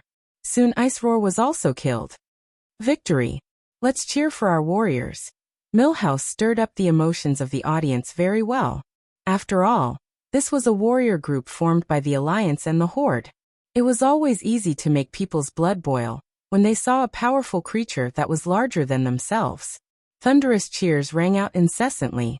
After a short break, the second round of the trial began. When a short dwarf mage stepped into the middle of the arena, Duque immediately recognized that this was one of the two dwarves who wanted to fight with Brainless Roar. Hello everyone, I am the Radiant Moon Dwarf Warlock Wilfred. Now, I will conduct a slightly more dangerous summoning ceremony. What is about to be summoned will be a powerful elite demon. I cannot be sure how ferocious this demon will be. Everyone, please be careful. Wilfred's words caused the members of the warrior group to break out in cold sweat and clench the weapons in their hands.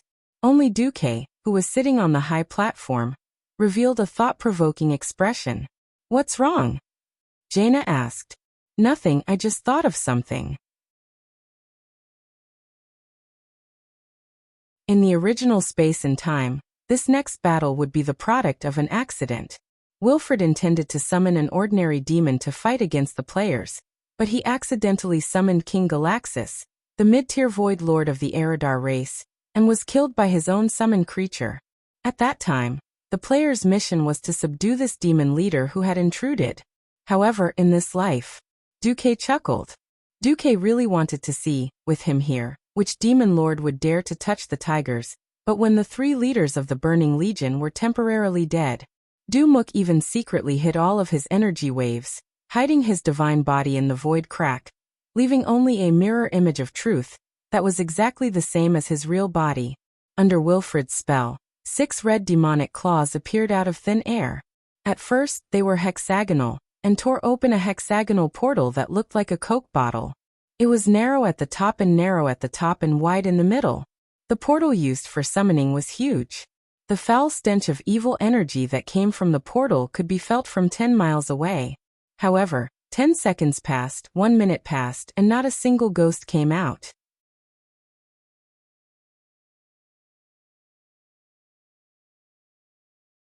Chapter 1664. Ha ha ha.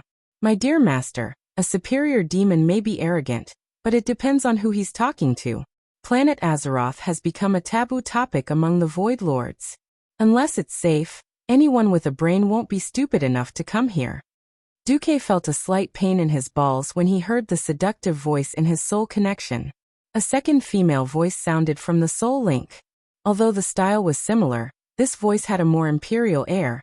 My master, the weave you've set up in this area is too high level.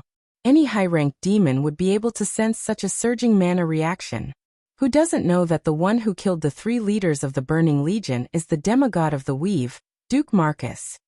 That's right, the one speaking to Duque was naturally the 2 high-ranking female demon sisters who had betrayed the Burning Legion, the Eridar twins. The high-ranking warlock Aless was still hiding in the tribe, While Queen Saloras had been assigned the task of guarding against the plague by Duque, she had secretly followed Duque to Northrend and hid near the arena. On the scene, a funny scene happened.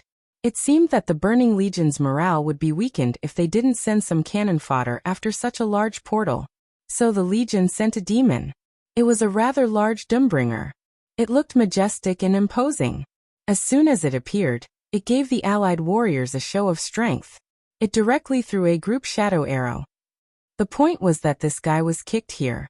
Under the scan of Duque's system elf, he could clearly see that King Galaxus' left leg had kicked the Doomguard Gazurika's butt. On the other hand, Mr. Gazurika was a F** King Rare Elite. He wasn't even a Void Lord. He was a complete tragedy. The portal closed, and Duque wasn't interested in taking another look. If the allied warriors couldn't even deal with this guy, then Duque would definitely punish them by making them swim in a cesspit. Jaina was already laughing so hard that her stomach hurt. Alright, I'll go back and warn Wilfred. If it weren't for us, he would have been killed by his own summoned creature. Yes, Duque replied casually before asking Salolas in his soul. How's the situation on your side? Master's intelligence is indeed impressive. That guy just came ashore from the south side of the Dragonbone Waste. He's using the tribe's dock, and his team has more than 100 barrels of unknown substances. Duque ordered, continue to monitor them, and see if there are any places along the way that are suitable to make a move. Saloras was rather surprised. Aren't you going to catch a big fish? For example, the Sun King. Duque's voice turned cold. Remember your identities. I only need you to do things and report to me. Everything else is superfluous.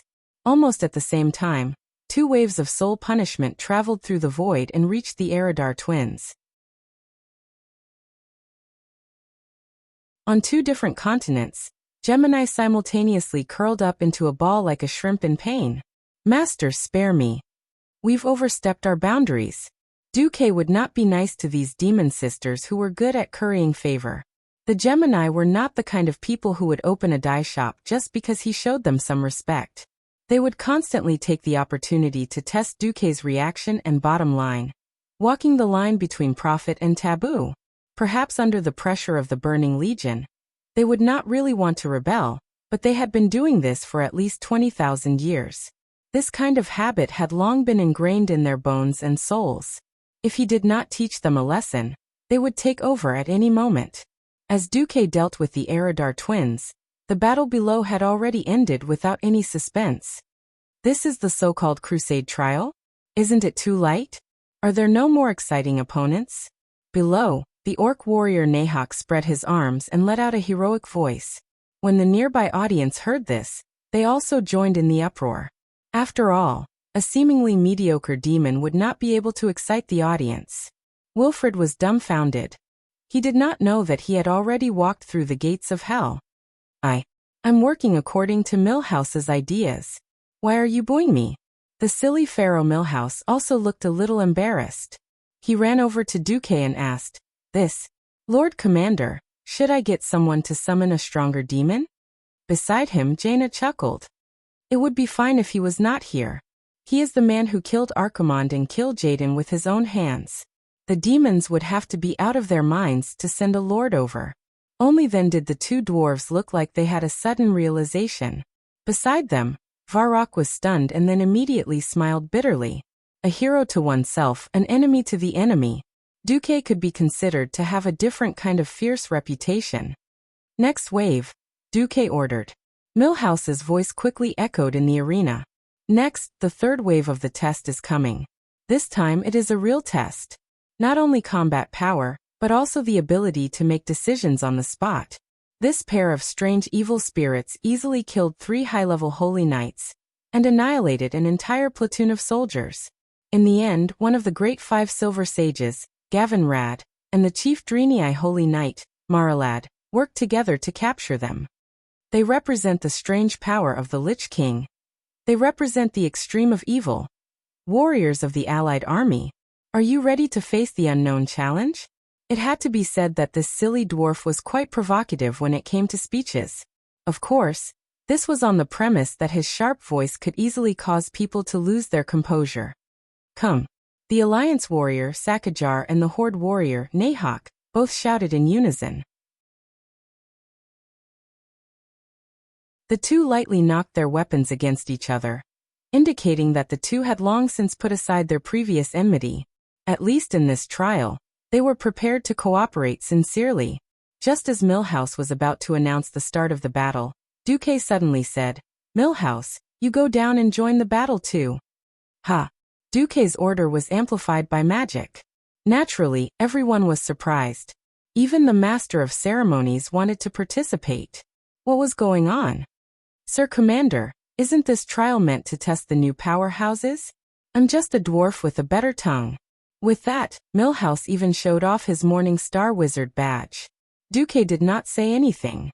He did not know what this silly dwarf was planning, but this did not stop him from casting a spell. Magician's Foot. To put it bluntly, this small spell is just a trick similar to the magician's hand. It gathers arcane energy in midair and forms the shape of a large foot. Millhouse let out a strange cry and immediately used Flash, trying to escape the attack range of this foot.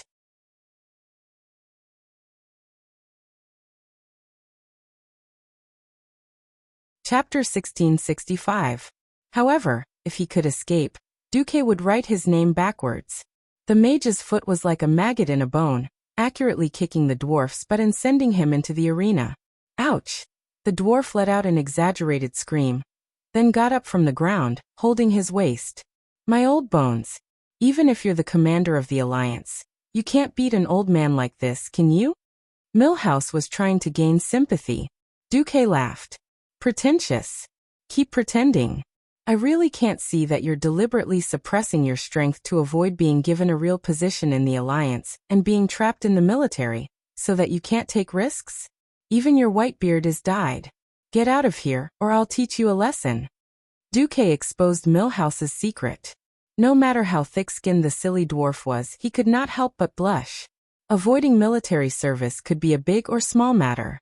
With the current shortage of mages, in principle, all Dalajan mages held positions in the military.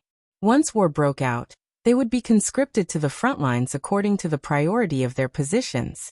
Generally speaking, other than the Dalajan administrators, specialized magic researchers, and the professors and lecturers of the magic academies, no one was an exception. Radiant Moon mages were not cabbages. Even now, the personal guards of many kings or leaders were only at the Radiant Moon level. A Radiant Moon pharaoh like Millhouse would at least be a brigadier general in the Alliance military. Now this weird midget had a bitter look on his face. His expression was no different from that of a wronged wife. Unfortunately, after everyone knew that this guy was hiding his strength, no one pitied him. On the big magic screen, everyone saw his funny look and burst into laughter. It had to be said that this dwarf had some ideas. This madman had actually connected his ice and fire elemental magic circuits, using the principle of ice and fire to counteract each other. Originally, by doing this, even if he didn't blow up his own magic circuit, he would still be able to create a compound spell like Frostfire Arrow. However, this guy had perfected the magic power conversion. Using his more powerful arcane circuit, he transferred the ice and fire elements back into the magic gem. That's right. By constantly releasing his own magic power, he was forcefully suppressing his own magic waves.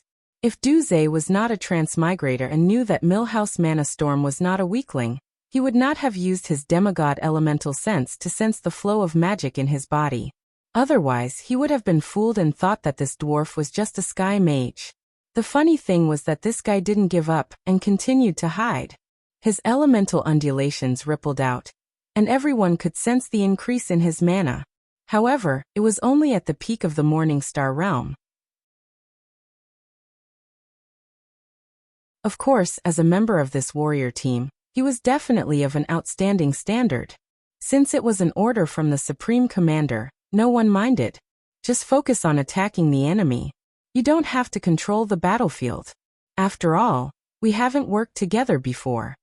Alliance's captain, Shagar, arranged. Alright. In any case, mages didn't cause any trouble and were pure damage output. They were a large cannon. On the other side, another dwarf, Wilfred, took over the role of the Master of Ceremonies. He announced loudly, All right. The brave warriors of the Allied forces are about to face the next wave of tests. They are the terrifying undead sisters, the Wagri twins.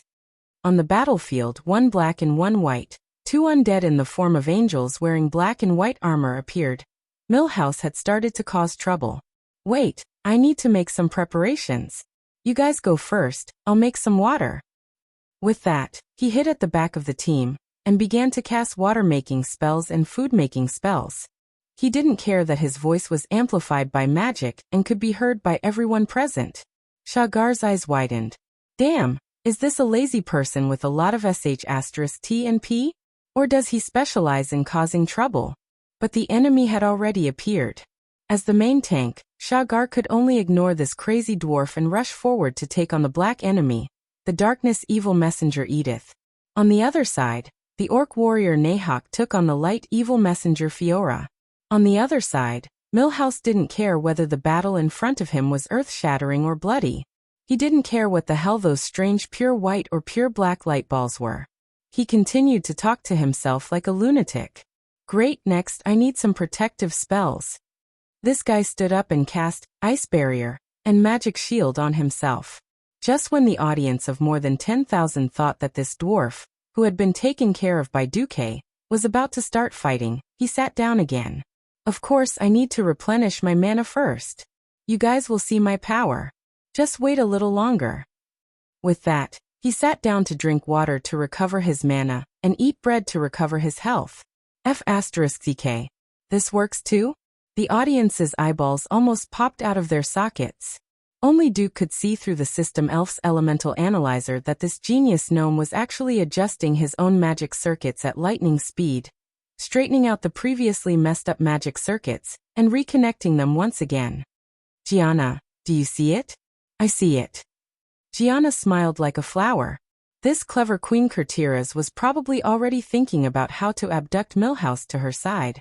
On the other side, the allied warriors in the fierce battle ahead had gradually found their way and discovered the secret of the Wagri twins. We can't let these two stay together.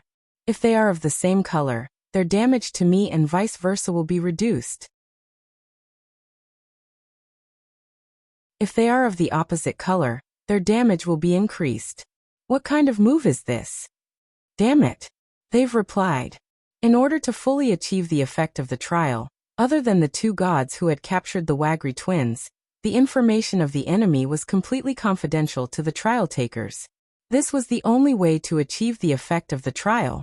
After all, on the battlefield, when encountering an unknown enemy, there would not be so many transmigrators to give you spoilers. When facing an enemy that could not be taken down in a short period of time, how to see through the characteristics of the enemy's attacks, and how to find the enemy's weakness was a problem that every professional had to consider. In the professional training classes, as well as in the military schools that specialized in training alliance commanders, there were professionals who taught newbies how to think and how to find their own way to defeat the enemy. Duque was very satisfied to see that this temporarily formed team of warriors had quickly stabilized their footing after the initial panic and confusion. The healers worked hard to restore the team's health, and the damage dealers began to carefully look for the enemy's weakness. Although from Duque's point of view, the team's situation was a little bad because of the high consumption of magic power, it was precisely because he considered this possibility that Duque kicked the damn dwarf mage into the field.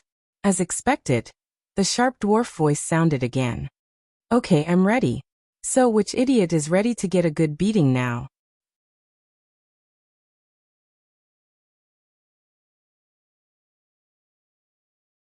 Chapter 1666. The dwarf was irascible. Those who provoked Pharaoh would be in danger. According to the needs of the plot, only important characters would have their own background music. However, what made Duque not know whether to laugh or cry was that when he saw the majestic Milhouse, whose body was surging with elements that attracted attention like a spotlight, the first thing that came to Duque's mind was actually the melody of the Return of the King. What a joke. So even a lunatic could have a moment of brilliance? One could say that Milhouse was unreliable, and one could use all kinds of reasons to attack him, but this guy really had a brain. When the light evil messenger Fiora opened her shield and was about to cast Twin Coordination, to recover her and the dark evil messenger's soul power vitality. Milhouse made a small jump and separated his left and right hands, one in front and one behind, as if he was stretching them. In the next second, the frost elements that were so strong that they definitely exceeded the level of the current warrior group suddenly exploded on his body, forming a small tornado. A white frost arrow broke through the chaotic atmosphere and headed straight for Fiora's face. Pa! The powerful magic attack not only destroyed Fiora's shield, but the aftermath of the magic attack also directly hit Fiora's face, causing her to have a short pause in her spellcasting. Once again, Milhouse was the first to react. He directly flashed to close the distance between them, and his freed right hand directly went up to cast an anti-magic spell.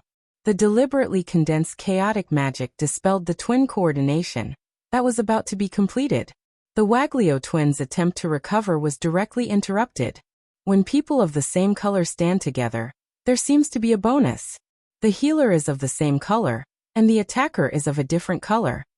Duque did not expect that Milhouse would actually be able to hold the entire scene in one go.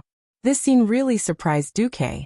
The potential that was displayed did not necessarily mean that it would be realized as strength. Under the combined effect of a series of internal and external factors such as hard work, mentality, willpower, and opportunities, the potential would grow into strength. Although the group of Alliance and Horde warriors present seemed to be very powerful, as if all of them could grow to the level of the 5 Silver Saints or Sao, unfortunately, as far as Duque knew, in the original history, no one here could grow to that level. Even Milhouse, who was still active until the end of Return of the Legion, was just a follower, not a big shot in the Justice camp. However, since Duque could change so many people's fates, he wouldn't look at the people around him the same way he used to. It seemed that the shackles of history had been broken by Duque's arrival. Just look in history, the Van Cleef father and daughter duo were just unranked bosses, but now they were the top 2 thieves in the Alliance. Sylvanas, who should have died and become the Forgotten Queen, not only lived well, but also became a demigod. Onyxia, Vashj, and the other villains who should have left the scene had all become Duque's subordinates. Duque would not be too surprised if someone like Milhouse grew to become a heaven-defying monster. He was a demigod and the highest commander of the Alliance.